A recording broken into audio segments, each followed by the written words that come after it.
चलें स्टार्ट करते हैं। अच्छा, तो क्या डिस्कस किया था लास्ट क्लास में? मल्टीपल लीनियर रिग्रेशन और स्केलिंग हमने पढ़ी थी। स्केलिंग हमने देखी थी कि स्केलिंग में हमारे पास दो टेक्निक्स होती हैं डेटा को स्केल करने के लिए। ठीक है, मल्टीपल लीनियर रिग्रेशन को रिपीट करने की जरूरत तो नहीं है ना, आगे बढ़ूं मैं? स्केलिंग दोबारा से स्टार्ट करेंगे, बता दूं। वैसे भी हम करेंगे दोबारा से, मल्टीपल लीनियर रिग्रेशन पे ही काम करेंगे, स्केल करके डेटा को। अच्छा, तो मल्टीपल लीनियर रिग्रेशन में क्या होता है? जिस तरह हम सिंपल लीनियर रिग्रेशन का यूज़ करते हैं, बिल्कुल वही तरीका हमारा मल्टीपल लीनियर रिग्रेशन में भी इस्तेमाल हो रहा होता है। जस्ट डिफरेंस ये है कि इनपुट कॉलम में इनपुट डेटा में एक से ज़्यादा कॉलम्स होते हैं। एक्स जो होता है हमारा मोर देन वन कॉलम पर मुश्तमिल होता है, और इसी वजह से उसको मल्टीपल लीनियर रिग्रेशन बोला जाता है। ठीक है, तो स्टेप्स क्या होते हैं? स्टेप्स देखने ही पड़ता था कि हम पहले तो डेटा रीड करेंगे। ठीक है, यहाँ पर हमने डेटा को रीड किया था, weight height CSV।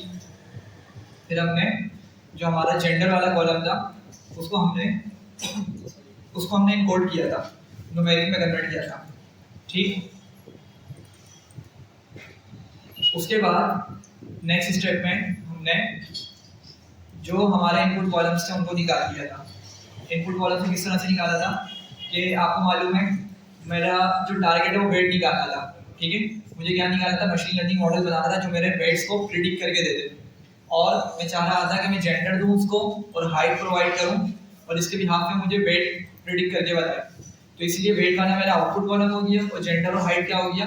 Input column हो गया। इसको हमने उठा के कहाँ डाल दिया था? एक्स में सेव करवा दिया था। सही है, तो जो भी मेरा डेटा एक्स में हमने सेव करवाया हुआ मेरा क्या होता है? इनपुट डेटा या इनपुट कॉलम्स होते हैं, इनपुट फीचर्स होते हैं जो मुझे मशीन लर्निंग मॉडल को प्रोवाइड करने होते हैं ट्रेनिंग पर्पस के लिए। ठीक, वेट जो था मेरा आउटपुट था, इसलिए उसको वाई में डाल दिया था। ठीक, उसके बाद ट्रेंड टेस्ट स्प्लिट चलाया, डेटा को हमने स्प्लिट किया, और लीनियर रिग्रेशन का मॉडल बना के हमने मॉडल की ट्रेनिंग कंप्लीट करवा दी। ठीक है, फिट किया मॉडल को, मतलब मॉडल को ट्रेन किया और फिर प्रेडिक्शन निकाली थी। तो ये तरीका होता है हमारा किसका? मल्टीपल लीनियर रिग्रेशन का। या अगर मैं ये कहूँ मल्टीपल लीनियर रिग्रेशन नहीं, हम जितने भी एल्गोरिथम्स पढ़ेंगे मशीन लर्निंग में, ठीक है, सबका ही यही तरीका होता है। क्या आपने सबसे पहले अपने उसको प्री प्रोसेस करना है डेटा को। अगर तो वो बहुत बड़े और छोटे छोटे नंबर्स में देखने को मिल रहे हैं डेटा के अंदर, तो हम उसको स्केल करेंगे। अगर कैटेगोरिकल कॉलम्स है, मतलब अगर टेक्सचुअल डेटा है, अगर ऑब्जेक्ट डेटा है, स्ट्रिंग वाला डेटा है, स्ट्रिंग वाले कॉलम्स अपने पास डेटा में मौजूद है, तो उसको हम इनकोड करेंगे। इनकोड करने के डिफरेंट टेक्निक से पढ़ेंगे, इसके बाद वही टॉपिक है हमारा। देन क्या करेंगे हम? एक्स और वाई, यहाँ से आपका जब यहाँ से जो जर्नी स्टार्ट होती है एक्स और वाई से, इस जगह से, या आपकी तकरीबन हर एल्गोरिथम के, हर सुपरवाइज मशीन लर्निंग के एल्गोरिथम के लिए सेम रहती है टेक्निक। क्या आपने सबसे पहले जब आपने डेटा के साथ पूरा प्रोसेस कंप्लीट कर लिया, तो फिर आप क्या करेंगे? उसको एक्स और वाई के अंदर स्प्लिट करेंगे, और यहीं से आपका मेजॉरिटी एल्गोरिथम्स के अंदर पार्ट सेम होता है। तो हमने सबसे पहले डेटा को एक्स और वाई में स्प्लिट किया, फिर हमने ट्रेंड टेस्ट स्प्लिट चलाना होता है, फिर हम मॉडल का ऑब्जेक्ट बनाते हैं, जो भी हम मॉडल या जो भी हम एल्गोरिथम यूज कर रहे हैं, फिर मॉडल को ट्रेन करते हैं, और फिर प्रिडिक्शन निकाल कर उसकी परफॉर्मेंस को चेक करते हैं। सही है भाई? यहाँ तक ये स्टेप आप लोग, ये स्टेप्स ना याद रख लें कि ये स्टेप्स आपके till the end of machine learning चलते रहेंगे बिल्कुल। ठीक है, सुपरवाइज मशीन लर्निंग एल्गोरिथम्स के लिए। खैर, आप लोग प्रैक्टिस करेंगे ना, आपके माइंड में खुद ही बैठ जाएगा सिंपल सिंपल से स्टेप्स। चलें स्केलिंग से स्टार्ट करते हैं, दोबारा से स्केलिंग पढ़ने स्टार्ट करते हैं कि स्केलिंग क्या होती है। जी, जूम ही कर दो, बेहतर है।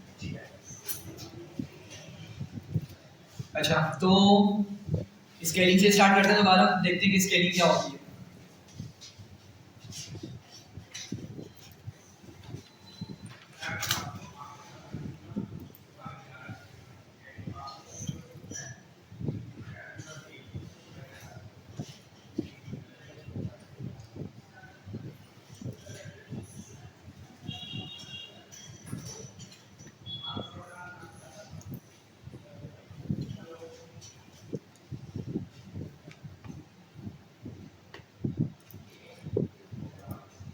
अच्छा, तो स्केलिंग के अंदर हम बेसिकली अपने डेटा को एक पर्टिकुलर रेंज में कन्वर्ट कर देते हैं। अब लेट्स से यहाँ पे मेरे पास एक डेटा सेट मौजूद है एडवर्टाइजिंग के नाम से।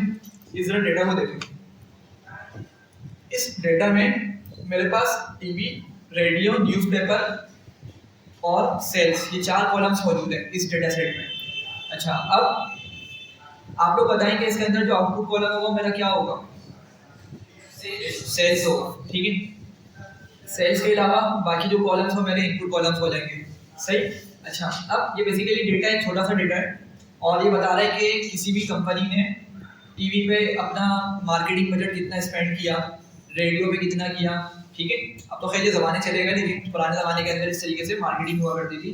और न्यूज़पेपर पर उसने किस तरीके से कितना बजट अपना स्पेंड किया और इन दी एंड उसको सेल्स कितनी मिली, ठीक है। कंसिडर कर लेते हैं, लेट्स से मिलियंस में बात हो रही है या लेक्स में बात हो रही है, ठीक है, ये हम कंसिडर कर लेते हैं। तो यहाँ पर क्या है हमारे पास, अगर आप लोग गौर करें ना, लेट्स से अगर मैं लेक्स कंसिडर करता हूँ, लेक्स के मैं बोलता हूँ भाई ये 230 लिखा है ना, तो मतलब कि 230 लेक्स है, ठीक है। सिमिलरली रेडियो है तो रेडियो पे 37.8 लेक्स की बजट की बात हो रही है, ठीक है। अच्छा, डेटा थोड़ा सा रैंडम है तो इसलिए इसको आप ज़्यादा वो नहीं करिएगा कि 230 लेक्स मतलब बहुत बड़ी अमाउंट हो गई, सही। लेकिन खैर क्या ये आपका लेक्स में आ गया, ये भी आपका लेक्स में आ गया, ये भी लेक्स में आ गया, तो सेल्स हमें 22.1 लेक्स की देखने को मिल रही है। अच्छा, अब समझें, आपके पास यहाँ पे डिफरेंट वैल्यूज मौजूद हैं, तो डिफरेंट वैल्यूज को जब मैं लेक्स में कंसीडर कर रहा हूँगा, तो अगर मैं प्रॉपर उसके डिजिट्स लिखूँ तो आपको कोई नंबर बहुत ज़्यादा बड़ा देखने को मिलेगा और कोई नंबर बहुत छोटा देखने को मिलेगा, सही। तो होता क्या है कि हमारे जो डिस्टेंस बेस्ड एल्गोरिथम्स होते हैं, जो डिस्टेंस के हिसाब से या डिस्टेंस को समहाउ कैलकुलेट कर रहे होते हैं किसी ना किसी स्टेप पे जाके। डिस्टेंस आपको मालूम है ना, हमने पढ़ा था मशीन लर्निंग एल्गोरिथम की स्टार्ट ही हमने यहीं से की थी कि हमारे पास डिफरेंट डेटा पॉइंट्स होते हैं और मशीन लर्निंग एल्गोरिथम्स क्या करते हैं, इन डेटा पॉइंट्स पे एक बेस्ट फिट लाइन बनाते हैं, ठीक है। लीनियर रिग्रेशन की अगर बात करें, एक बेस्ट फिट लाइन बनाएगा वो, और बेस्ट फिट लाइन बनाने के बाद मतलब बेस्ट फिट लाइन जब बना रहा होता है तो किस बिहाफ में बनाता है बेस्ट फिट लाइन, क्यों उसको बेस्ट फिट लाइन बोल रहे होते हैं, किस तरह को आइडेंटिफाई करता है, चलिए ये बता दें। बेस्ट फिट लाइन को किस तरह आइडेंटिफाई करेगा कि बेस्ट फिट लाइन ये वाली है, ये वाली है, ये वाली है, ये वाली है, किस तरह से आइडेंटिफाई करेगा वो? मैक्सिमम पॉइंट्स ज्यादा कम एरर्स होते हैं, एग्जैक्टली। हम खुद हमारी तो आंखें हम देख के बता सकते हैं यार, लेट्स से ये वाली जो लाइन है ना, ये वाली थोड़ी सी बेस्ट लग रही है, क्यों? क्योंकि ये क्या कर रहे हैं, मेजॉरिटी पॉइंट्स और मैक्सिमम पॉइंट्स इस लाइन के अराउंड है, लेफ्ट पे और राइट पे तकरीबन सेम है और ये तकरीबन सेंटर से पास कर रही है उस डेटा के। हमने तो देख लिया, लेकिन मॉडल किस तरह से आइडेंटिफाई करेगा? मॉडल एरर कैलकुलेट करके मालूम करेगा इस चीज को, और एरर कैलकुलेट बेसिकली किस तरीके से होगा, आपको आइडिया है कि वो हर पॉइंट का जो भी उसने जितनी भी लाइंस बनाई है, 10 बनाए, 20 बनाए या 100 बनाए, वो हर लाइन का किस तरह एरर कैलकुलेट करेगा। लेट्स से अगर वो बोलता उसने पहले ये वाली लाइन बनाई, तो वो इस पॉइंट से यहाँ तक का डिस्टेंस निकालेगा, ठीक है, और मतलब सॉरी यहाँ तक का डिस्टेंस निकालेगा, मतलब इस पॉइंट से पहले लाइन तक आएगा, लाइन से फिर वो वाई एक्सिस पर जाएगा, ये यहाँ पर कुछ वैल्यू मिल जाएगी और वो एक्चुअल उसकी खुद कुछ ना कुछ वैल्यू होगी। मेरी बात समझ रहे हैं? मतलब जो आपका पॉइंट है, जो पॉइंट लोकेट हुआ वो एक्चुअल डेटा है और उसी की एक प्रिडिक्शन हमें देखने को मिल रही है, तो हम उसके पास 2 वैल्यूज आ जाएंगी, ठीक है। लेट्स से v1 जिसको बोल देता हूँ v2, तो हर पॉइंट के लिए क्या होगा, इस तरीके से उसको एरर यहाँ पर देखने को मिल रहा होगा। बेसिकली जो आपके पास v1 और v2 में डिफरेंस आ रहा है, यही तो क्या है हमारा, अगर सिंपल टर्म में बात करें, मीन एब्सोल्यूट एरर है ये, सही है। एब्सोल्यूट एरर हमने पढ़ा था ना स्टार्ट में कि जितने भी एरर्स होंगे उसको वो एब्सोल्यूट कर देगा, चूंकि हमें कहीं पे पॉजिटिव कहीं पे नेगेटिव वैल्यूज देखने को मिल रही होंगी, और उसके बाद उनका वो मीन निकाल लेगा, तो मीन एब्सोल्यूट एरर बन जाएगा। तो मैं बोलने का चाह रहा हूँ कि बेसिकली बेस्ट फिट लाइन का डिसीजन ही आपका डिस्टेंस के बिहाफ पर हो रहा है कि आपकी वो लाइन पॉइंट्स के हिसाब से किस तरह लोकेट हुई है। कहीं ऐसा तो नहीं कि पॉइंट्स के काफी दूर लाई कर रही है और पॉइंट से जब उस लाइन तक का डिस्टेंस कैलकुलेट किया जा रहा है तो ओवरऑल क्या हो रहा है, बहुत बड़ा एरर, हमें एरर देखने को मिल रहा है, सही है। तो mean absolute error, mean squared error और R2 स्क्वायर भी हमने पढ़ा था, अगर आपको याद हो। ये सारे इवैल्यूएशन मैट्रिक्स काम ये डिस्टेंस पे करते हैं। तो अब डिस्टेंस पे हमारे जो एल्गोरिथम्स काम करते हैं, अगर उस एल्गोरिथम को हमने स्केल डेटा प्रोवाइड नहीं किया, डेटा को स्केल करके प्रोवाइड नहीं किया, तो क्या होगा, उसकी लर्निंग पे इफेक्ट पड़ेगा। ठीक है, क्या होगा, अगर कोई वैल्यू उसको बड़ी देखने को मिल गई तो वो क्या कंसीडर करेगा कि इस बड़ी वैल्यू की वजह से आउटपुट पे ज्यादा इफेक्ट आ रहा है। मेरी बात समझ रहे हैं? ठीक है, तो इसी वजह से हमें क्या करना होता है, डेटा को स्केल करना होता है। हाँ भाई, यहाँ तक बताया, यहाँ तक क्लियर हो रही है बात? yes. चलें आगे बढ़ते हैं। और हम डेटा के स्केलिंग की हमारे से बात कर रहे हैं। यहाँ पर दो हमारे पास स्केलिंग के टेक्निक्स मौजूद हैं। पहली आप लोगों ने लास्ट टाइम हम लोगों ने डिस्कस करी थी नॉर्मलाइजेशन, जिसको मिन मैक्स स्केलर भी बोला जाता है, और दूसरी है स्टैंडर्ड स्केलर या स्टैंडर्ड स्केल।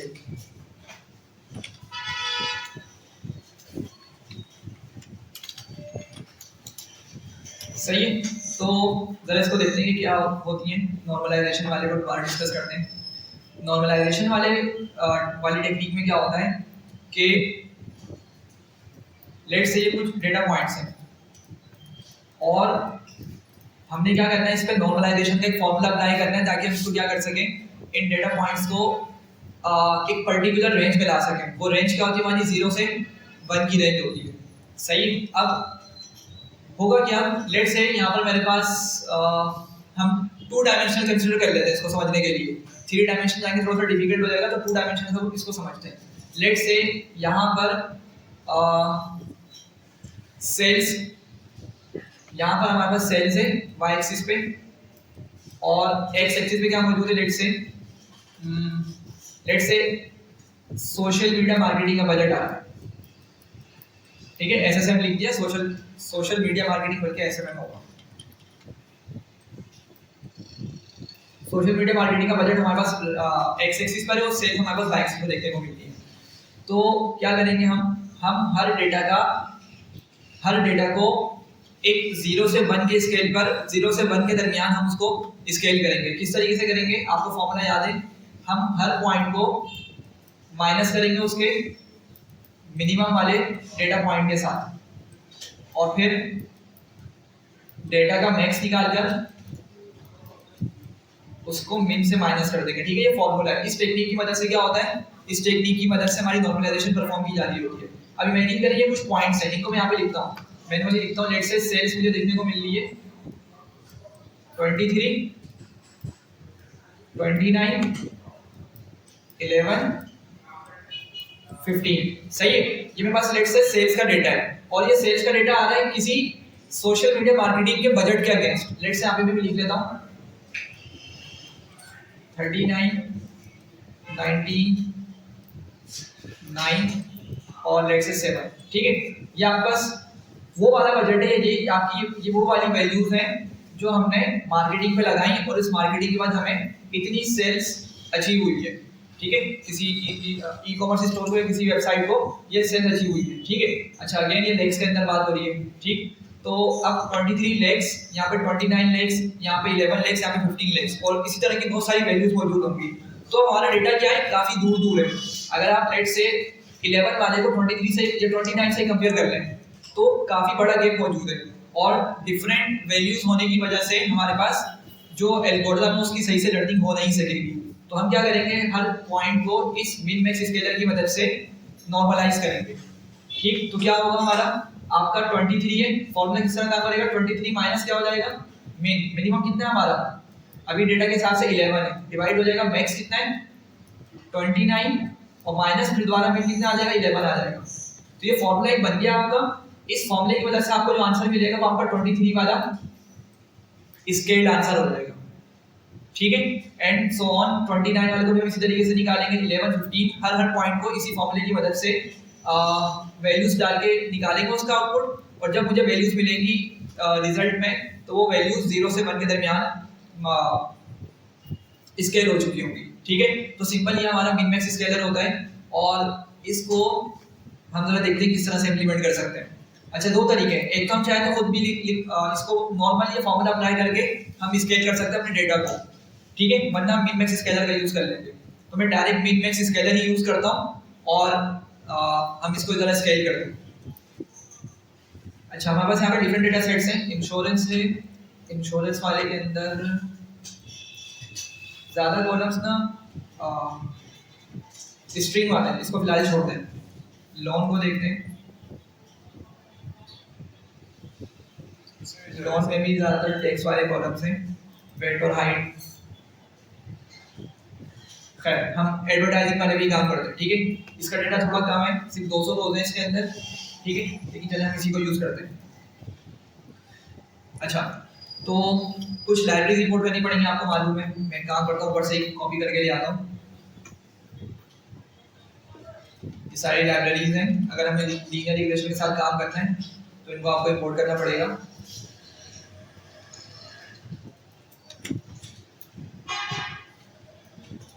सही है। कौन कौन सी लाइब्रेरी यहाँ पे? पांडाल है, नंपा है, मैटप्लॉटलिब है।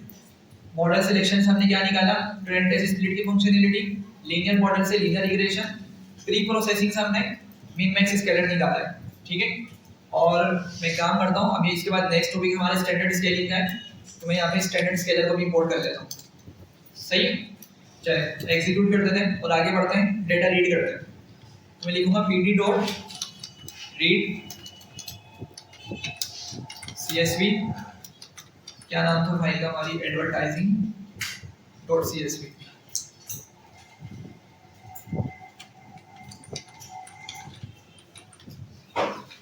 और इसको लेट से मैं एडीबी में सेव कर देता हूँ, ठीक है। एडीबी मैं इसको मैंने सेव कर दिया। चलिए डेटा एक बार देख लेते हैं हेड करके,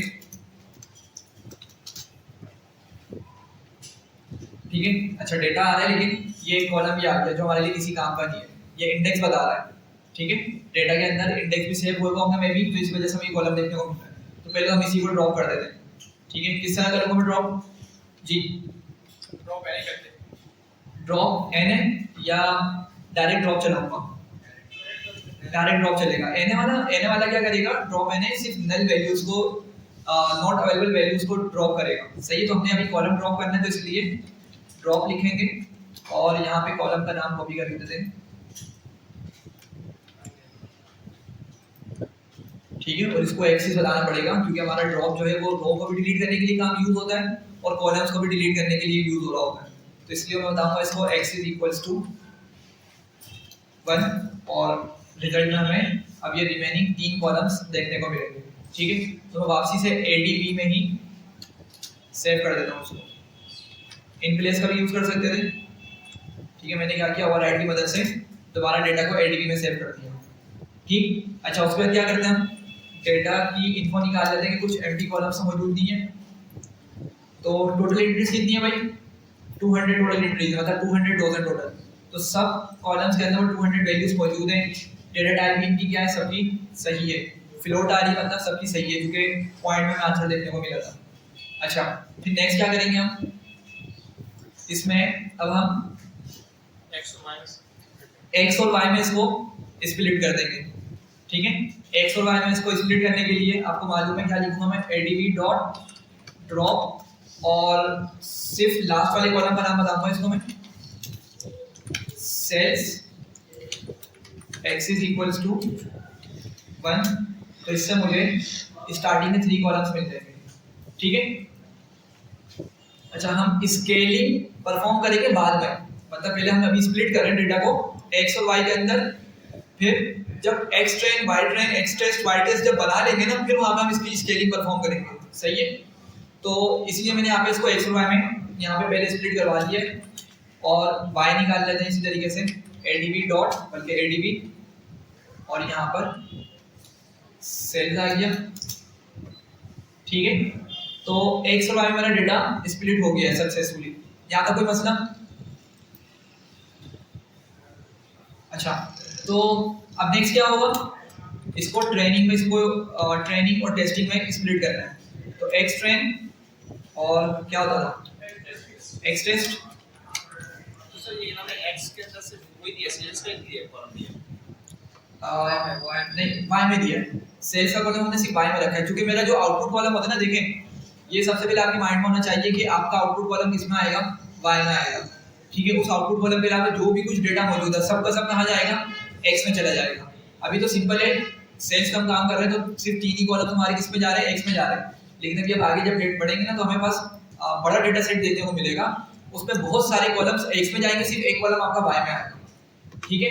और ये भी लाजमी नहीं है कि आपका लास्ट वाला कॉलम ही हमेशा टारगेट होगा। अभी तो सेल्स कहाँ दिख रहा है, लास्ट में मिल रहा है, तो लाजमी नहीं है कि लास्ट वाला कॉलम ही आप उसको टारगेट बनाएंगे। ये तो आपकी क्या बोलेंगे, रिक्वायरमेंट पर डिपेंड करता है कि आपने किस चीज के लिए मॉडल को ट्रेन करना है। सही है, आपने किस चीज के लिए मॉडल को ट्रेन करना है आप पे डिपेंड करता है। तो फिलहाल हम क्या निकालना चाह रहे हैं, सेल्स निकालना चाह रहे हैं। इन तमाम बजट्स के बिहाफ पे सेल्स वाले डेटा को प्रिडिक्ट करवाना चाह रहे हैं कि सेल्स कितनी होगी, ठीक है। एक्स ट्रेन एक्स टेस्ट और फिर क्या होगा, y train y test equals to train test split x को वाई टेस्ट साइज में दे देते हैं, रेट से थोड़ा सा डेटा है तो 0.1 दे देते हैं, ठीक है। 10% डेटा क्या कर लो, सेपरेट कर लो, ठीक है। अच्छा भाई, अब यहाँ पर हमने ट्रेंड टेस्ट तो चला दिया, ठीक। अब ट्रेंड टेस्ट के बाद आपको बताएं नेक्स्ट स्टेप क्या होता है हमारा, हम लीनियर रिग्रेशन का एक ऑब्जेक्ट बनाते हैं, फिर मॉडल फिट करते हैं, सही। लेकिन वो सिंपल है, अभी हम पढ़ रहे हैं स्केलिंग। तो हम क्या करेंगे, ट्रेनिंग के बाद जब मॉडल को डेटा दे रहे होंगे ना, इधर जब हम बोलेंगे मॉडल को कि मेरे डेटा के अंदर जाके पैटर्न को समझो, तो यहाँ पे मैं इसको इनपुट के दौरान स्केल्ड डेटा प्रोवाइड करूंगा, नॉर्मल एक्स ट्रेन और वाई ट्रेन नहीं दूंगा मैं, समझ रहे बात को। और फिर मैं उसकी परफॉर्मेंस को चेक करूंगा कि उसकी परफॉर्मेंस किस तरह से है, ठीक है। ये मेरा मॉडल है तो मैं इसको स्केल्ड डेटा प्रोवाइड करूंगा। अच्छा, तो आपको मालूम है एक्स ट्रेन और वाई ट्रेन मुझे क्या करना है, उसको प्रोवाइड करना है। तो मैं क्या करूंगा, एक्स ट्रेन को स्केल कर लूंगा, और स्केल करने के लिए क्या करना होगा, मैं इसको लिखता हूँ मिन मैक्स स्केलर, इसका मैंने ऑब्जेक्ट बनाना है, सही है। ये मैंने ऊपर लाइब्रेरी इंपोर्ट कर ली थी, मैंने इसका एक ऑब्जेक्ट बनाया। ऑब्जेक्ट बनाने के बाद मैं इसको बोलूंगा एमएमएस डॉट फिट ट्रांसफॉर्म, सही समझिएगा। फिट ट्रांसफॉर्म ये हमने बात की थी लास्ट क्लास में भी कि आपका जो टोटल डेटा है ना वो स्प्लिट हुआ है 4 पार्ट्स के अंदर। एक तो आपका एक्स वाई के रिस्पेक्ट से हो गया, एक्स में आपका टोटल इनपुट डेटा, वाई में आपका आउटपुट डेटा। एक दूसरी स्प्लिट हमने किया हुआ इसको ट्रेनिंग और टेस्टिंग के बिहाफ पे, सही है। तो मैं जब मिन मैक्स स्केलर हो गया या स्टैंडर्ड स्केलिंग हो गई, या अभी हम आगे पढ़ेंगे encoding, level encoding, one word encoding, जब भी हम कुछ इस तरह की टेक्निक अप्लाई कर रहे होंगे, हम सिर्फ ट्रेनिंग वाले डेटा को ट्रेनिंग वाले डेटा पर ही हम ये वाले प्रोसेस अप्लाई करेंगे। ट्रेनिंग अभी जैसे हम स्केलिंग परफॉर्म कर रहे हैं तो सिर्फ मैं ट्रेनिंग वाला डेटा दूंगा उसको, और ट्रेनिंग वाला डेटा देते वक्त मैं उसको फिट ट्रांसफॉर्म करूंगा। क्या करूंगा, फिट ट्रांसफॉर्म करूंगा। लेकिन जब मैं टेस्टिंग वाला डेटा दूंगा उसको तो मैं क्या बोलूंगा, सिर्फ ट्रांसफॉर्म बोलूंगा। ये मेरी बात समझ रहे हैं मैं क्या बोल रहा हूँ। जब मैं देखिए, आप गोल इसको इस तरह समझे, मैंने मॉडल को डेटा देना है, ठीक है। आप लोगों को शायद स्टेप्स कंफ्यूज कर रहे होंगे, ये मॉडल है मेरा, इसको मैंने डेटा देना है, इनपुट दूंगा तो ही तो मुझे ये आउटपुट के अंदर प्रिडिक्शन करने के काबिल हो सकेगा, सही है यहाँ तक। अच्छा, इनपुट के अंदर हम आपको मालूम है क्या देते हैं, एक्स ट्रेन देते हैं और वाई ट्रेन देते हैं। मैं यहाँ पे एक्स ट्रेन लिख देता हूँ और वाई ट्रेन लिख देता हूँ। अच्छा, इस पे क्या होगा, मॉडल ट्रेन होगा, और फिर हम इसकी क्या कर सकते हैं, परफॉर्मेंस चेक करने के लिए प्रिडिक्शन करवा सकते हैं, ठीक है। पहले हम सिंपल डेटा दे दिया करते थे, बड़े भले ही बहुत बड़ी वैल्यू हो या छोटी वैल्यू हो, दे दिया डेटा, सही। लेकिन ये अच्छी चीज़ नहीं होती, हमें इसको डेटा को स्केल करके देना होता है, सही है। तो डेटा को मैं कौन सा वाला स्केल करके दूंगा, किस स्टेप पे मैं डेटा को स्केल करके दूंगा, मैं इस स्टेप पे दूंगा। जब मैं सिर्फ डेटा को प्रोवाइड करने का दूंगा ना तो सिर्फ एक्स ट्रेन वाले को स्केल करूंगा मैं, ठीक है। वाई ट्रेन को नहीं करते, वाई ट्रेन को स्केल नहीं करेंगे, सिर्फ इसको करेंगे, एक्स ट्रेन को स्केल करेंगे। और सिर्फ एक्स ट्रेन पर ही मैं क्या करूंगा, फिट और ट्रांसफॉर्म चलाऊंगा, एफटी लिख रहा हूं, फिट एंड ट्रांसफॉर्म चलाऊंगा। इसकी वजह से क्या होगा कि हम ट्रेनिंग वाले डेटा में जाकर मिन और मैक्स निकाल रहे हैं, और उन मिन और मैक्स की मदद से ट्रेनिंग वाले डेटा को स्केल कर रहे हैं। ये समझ रहे हैं नहीं समझ रहे हैं? मुझे चेहरों से लग नहीं रहा आप लोगों से। नहीं सर राइट। हाँ भाई बताएं यहाँ पे सीधा आंसर जी। मुश्किल लग रहा है, इसमें लिखने का थोड़ा मसला है, मैं उल्ट बता रहा हूँ। देखें क्या होता है, ये चीज़ ना आप लोगों के माइंड में बिठाना है सही से कि डेटा को ना 4 पार्ट में हम डिस्ट्रीब्यूट करते हैं, एक्स और वाई। ठीक है, सबसे पहले तो ये हो गया। एक्स में क्या होता है, इनपुट होता है, वाई में आउटपुट होता है। अच्छा, अब ये आपके पास अब इसके 2 पार्ट्स हो गए, लेकिन हम क्या करते हैं, ट्रेंड टेस्ट स्प्लिट की कमांड चला कर ना, ये देखें हम फर्दर उन 2 पार्ट्स को और इन पार्ट्स में ब्रेक कर देते हैं, स्प्लिट कर देते हैं। एक्स ट्रेन बोलते हैं एक्स टेस्ट, वाई ट्रेन और वाई टेस्ट बोलते हैं। ठीक है, तो अब ये जो डेटा है ना आपका, अभी तक ये क्या था, सिर्फ आपका मैं आईपी लिख देता हूँ इनपुट, और ये वाई वाला क्या है, आउटपुट। सिर्फ अभी इस हद तक ये हमने सेपरेट किया था डेटा को, लेकिन अब हम क्या करने जा रहे हैं, हम इस पूरे डेटा को फर्दर 2 पार्ट्स में स्प्लिट करेंगे। ठीक है, इस तरीके से हम यहाँ पे लाइन बना लेते हैं, और हमारे क्या होगा, नीचे वाला टेस्टिंग डेटा और ऊपर वाला डेटा होता है हमारा ट्रेनिंग डेटा। अब इसका नाम आपको बता रहा होगा कि ये जो ऊपर का डेटा है ना, ये पूरा डेटा हम उठा के देंगे किसको, मॉडल को। ये हमारा मॉडल होगा, मॉडल हमारा फिलहाल के लिए हम लीनियर रिग्रेशन यूज कर रहे हैं। ठीक है, एम लिख रहा हूँ, ये पूरा ट्रेनिंग का डेटा, इसमें मेरा एक्स ट्रेन भी शामिल है, और इस वाले पार्ट को क्या बोलेंगे हम, वाई ट्रेन, जो आपके सामने मौजूद है, ये रहा एक्स ट्रेन वाई ट्रेन। इस पार्ट में दूंगा मॉडल को, मॉडल क्या करेगा, इस पार्ट में जाके उसके फीचर्स को लर्न करेगा, रूल बनाएगा, जो हमने पूरा पढ़ा था इसकी डिटेल जाके समझने की कोशिश करेगा, और फिर हमें क्या करेगा, वो आउटपुट देने के काबिल हो जाएगा, मतलब वो अपनी लर्निंग कंप्लीट कर लेगा। और जब उसकी लर्निंग कंप्लीट हो गई तो अब हम उसको बोल सकते हैं कि भाई क्या करो, ये देख रहे हैं टेस्ट, मैंने यहाँ पे सेपरेट किया था टेस्टिंग डेटा, तो मेरे पास ये क्या होगा, एक्स टेस्ट होगा, और ये वाला पार्ट क्या होगा, ये वाई टेस्ट होगा। ऊपर वाला था एक्स ट्रेन और ये था वाई ट्रेन, तो मैंने वाई ट्रेन और एक्स ट्रेन देके उसको मॉडल को ट्रेन कर दिया था कि भाई ये वाला डेटा है मेरे पास, इसके भी यहाँ पे तुम डेटा को जाके समझ लो, और जब वो डेटा को समझ लेगा, उसकी ट्रेनिंग हो जाएगी, तो मैं उसको कौन सा डेटा दूंगा, एक्स टेस्ट दूंगा। फिर मैं जब यहाँ पे कंप्लीट हो जाएगा ना डेटा, इसको मैं दूंगा यहाँ पे एक्स टेस्ट को, और वो इस एक्स टेस्ट के भी हाफ में मुझे क्या देगा भाई जी, प्रेडिक्शन प्रोवाइड करेगा। ठीक है, एक्स टेस्ट के बाद मैं इसको बोलूंगा अब मुझे क्या दो, प्रेडिक्शन निकाल के दो। किस चीज की प्रेडिक्शन निकाल के दो, वाई टेस्ट के, बिल्कुल। ठीक है, देखिए हो क्या रहा है, यहाँ पे मैं इसको बता रहा हूँ मॉडल को कि भाई लेट्स से पहली वाली रो को ले लेते हैं कि टीवी पे इतना बजट लगा, रेडियो पे इतना बजट लगा, न्यूज़पेपर पे इतना बजट लगा। ये तीनों डेटा पॉइंट्स कहाँ पर मौजूद है, एक्स ट्रेन के अंदर मौजूद है। फर्स्ट रो भी हो सकती है या कहीं और भी हो सकता है। ठीक है, इमेजिन करने के फिलहाल फर्स्ट रो पे मौजूद है हमारा डेटा, तो मैंने इसको ये डेटा प्रोवाइड किया, और मैं साथ ही साथ इसको आउटपुट भी बता रहा कि उस वक्त वाई ट्रेन की वैल्यू कितनी हुई, 22.1। सही है, सुपरवाइज का ये होता है ना, इनपुट भी देते हैं और आउटपुट भी बताते हैं। तो उसको मैंने बताया कि भाई ये सेल्स मतलब ये बजट लगा, तो उस पर ये सेल्स मिली, तो मैंने एक तरीके से इसको यहाँ पे पूरा फीड कर दिया डेटा को, एक्स ट्रेन और वाई ट्रेन प्रोवाइड करके। ठीक है, ये पूरा डेटा मैंने इसको देके ट्रेन कर दिया, और अब मैं इसको क्या बोल रहा हूँ, क्या मुझे बताओ, क्या बताओ, ये देखें एक्स टेस्ट मैंने निकाल के रखा हुआ है मुझे, अगर मैं एक्स टेस्ट को प्रिंट करूंगा तो इसमें कुछ हमें पॉइंट्स देखने को मिल जाएंगे, और ये रेंडम यूट है।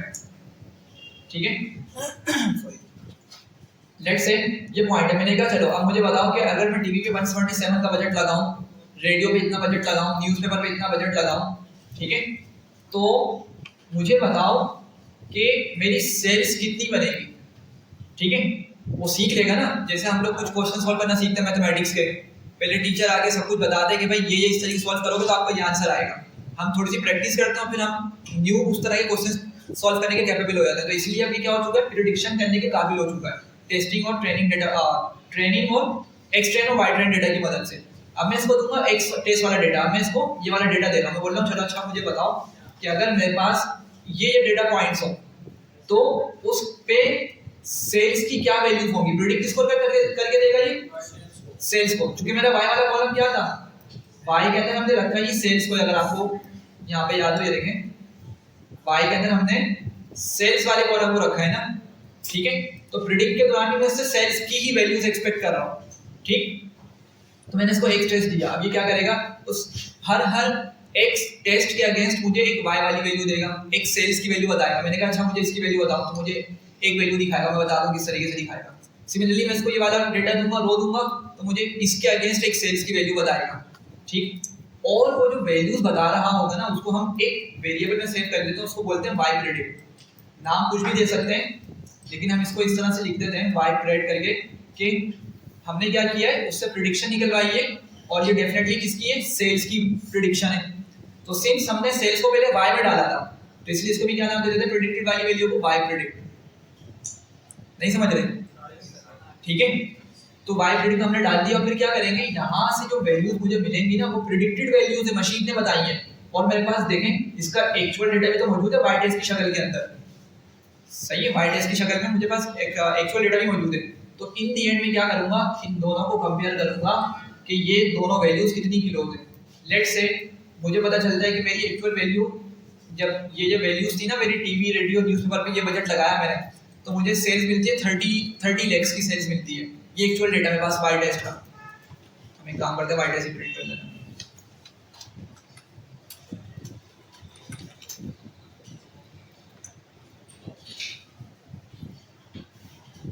ये वाई टेस्ट आ रहा है, ठीक है, कितना आ रहा है, 12.8 आ रहा है, ठीक है। तो ये मेरी एक्चुअल वैल्यू है 12.8 की। तो मेरे पास उस रो की एक्चुअल डेटा भी मौजूद है, और मशीन भी मुझे बताएगी, ठीक है। मशीन कोई रैंडम नहीं बताएगी, वो प्रॉपर अपनी लर्निंग कंप्लीट करके मुझे बताएगी, कुछ रूल समझ के मुझे वो आउटपुट देगी। तो मैं इन दो वैल्यूज को, वाई टेस्ट को और वाई प्रेडिक्ट को मैच करूंगा, कंपेयर करूंगा कि मेरा मॉडल उस एक्चुअल वैल्यू से कितना दूर या कितना करीब वैल्यू को प्रिडिक्ट कर पा रहा है, ठीक है। और इसी के बिहाफ पे हम पूरा एरर कैलकुलेट करते हैं, ठीक है। ये तो मशीन लर्निंग का ओवरव्यू है। सुपरवाइज मशीन लर्निंग इसी तरीके से काम करती है, किसी भी एल्गोरिथम को पढ़ने। अभी हम ये बात कर रहे थे कि अगर मैं ट्रेनिंग डेटा मशीन को दूंगा ना, यहाँ पे मॉडल को, सॉरी, अगर मैं मॉडल को प्रोवाइड करूंगा ये ट्रेनिंग वाला डेटा, एक्स ट्रेन और वाई ट्रेन, तो अगर ये डेटा स्केल नहीं हुआ, 0 से 1 के दरमियान मौजूद नहीं है, तो ये क्या करेगा मॉडल, जब एक बेस्ट फिट लाइन बना रहा होगा ना 3D के अंदर, अभी हमारा 3D बनेगा ना, 3 कॉलम्स में उसको इनपुट में प्रोवाइड कर रहा हूँ, उन 3 कॉलम्स की मदद से एक चौथा कॉलम प्रेडिक्ट करेगा सेल्स वाला। तो तकरीबन ये मतलब 3D इसको प्रोवाइड कर रहे हैं एक्स ट्रेन की शक्ल में, और 1D का डेटा इसको अलग दे रहे हैं। तो टोटल 4 डायमेंशनल डेटा है, तो हम इसको अच्छे से विजुअलाइज नहीं कर सकते। लेकिन इमेजिन करें कि जब ये डिस्टेंस कैलकुलेट कर रहा होगा ना, अगर मैं आपको एक 3 डायमेंशन में समझाने की कोशिश करूं, लेट्स से ये मेरा टीवी का बजट है और ये मेरा रेडियो का बजट है, आर लिख देता हूं, ठीक है। और ये मेरी सेल्स की वैल्यूज है, 3 डायमेंशन में समझते हैं। लेट्स से टीवी पे मैंने बजट लगाया 10 लाख का, टीवी पे जो एडवर्टाइजमेंट आ रही होती है, और 10 लाख लेट्स से यहाँ पे मौजूद है, 5 आप पे 10 हो गया। और मैं रेडियो पे लगाता हूँ 8 लाख का बजट लगाता हूँ मैं रेडियो पे, ठीक है। तो लेट्स से यहाँ पर 5 है और यहाँ पर 8 यहाँ पर कहीं आ गया, ठीक है। अब देखें 2 पॉइंट्स की मदद से मैंने टीवी पे कितना बजट लगाया था, 10 का, और रेडियो पे कितना लगाया, 8 का लगाया ना। तो यहाँ पर इन 2 पॉइंट्स में से यहाँ पे एक पॉइंट बनेगा मेरा, ठीक है, यहाँ एक पॉइंट बन जाएगा। लेकिन अब 3 डायमेंशन है ना, तो मेरे पास सेल्स भी तो इससे मिलेंगी, इन 2 बजट से लगाने से कोई ना कोई तो सेल्स पे इफेक्ट होगा ना। इमेजिन कर लेते हैं सेल्स हमें मिल रही है 15 लाख मिल रही है, 1.5 मिलियन की सेल्स मिल रही है, ठीक है। तो यहाँ पे एक मार्किंग कर लेते हैं 5 लेट से 10 और 15। तो अब ये पॉइंट मेरा यहाँ से कहाँ चले जाएगा, इस जगह पर आ जाएगा। अब अगर मैं इसको बनाऊं, शायद ये पॉइंट इस जगह पर आ जाएगा। अब इसको 3D में से लेकिन समझें, ये लग 2D वाला पॉइंट है, लेकिन ये आपका, इसको आप इग्नोर करें, ये आपका थोड़ा सा आगे ही करके आगे की तरफ मूव करके आ रहा होगा, सही है। अच्छा, एक नॉर्मल डेटा पॉइंट है। अब इमेजिन करें अगर मेरा यहाँ पे एक वैल्यू कम है लेकिन दूसरी वैल्यू बहुत ज्यादा बड़ी है, ठीक है, बहुत ज्यादा बड़ी है, तो क्या होगा, ये पॉइंट फिर यहाँ पे लगने के बजाय ना कुछ आगे की तरफ आ जाएगा, मतलब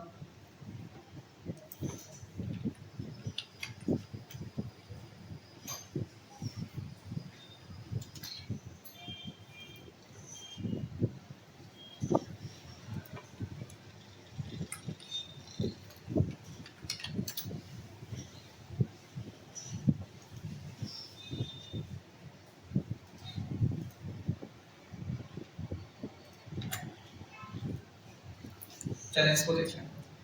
लेट्स से ये वाली चीज मेरे पास अगेन ये टीवी की एक वैल्यू है और ये रेडियो की वैल्यू है और ये वाई एक्सिस पे क्या जा रहा है, सेल्स जा रहा है और आपकी मार्किंग इधर हुई है। ठीक है, ये आपकी टीवी की वैल्यू चल रही है, यहाँ पे आपकी रेडियो की वैल्यूज देखने को मिल रही है। ठीक है, हमने क्या बात की थी, टीवी का बजट लगाया था 10 लाख का और रेडियो का कितना लगाया था 8 का। तो अगर मैं इन दो पॉइंट्स की इंटरसेक्शन बनाऊंगा तो यहाँ पर कहीं देखने को मिल रहा होगा। ठीक है, लेकिन ये ग्राउंड पर होगा, मतलब इमेजिन करें ये आपका जो ग्राउंड है ना, इस पे ये पॉइंट लोकेट होगा।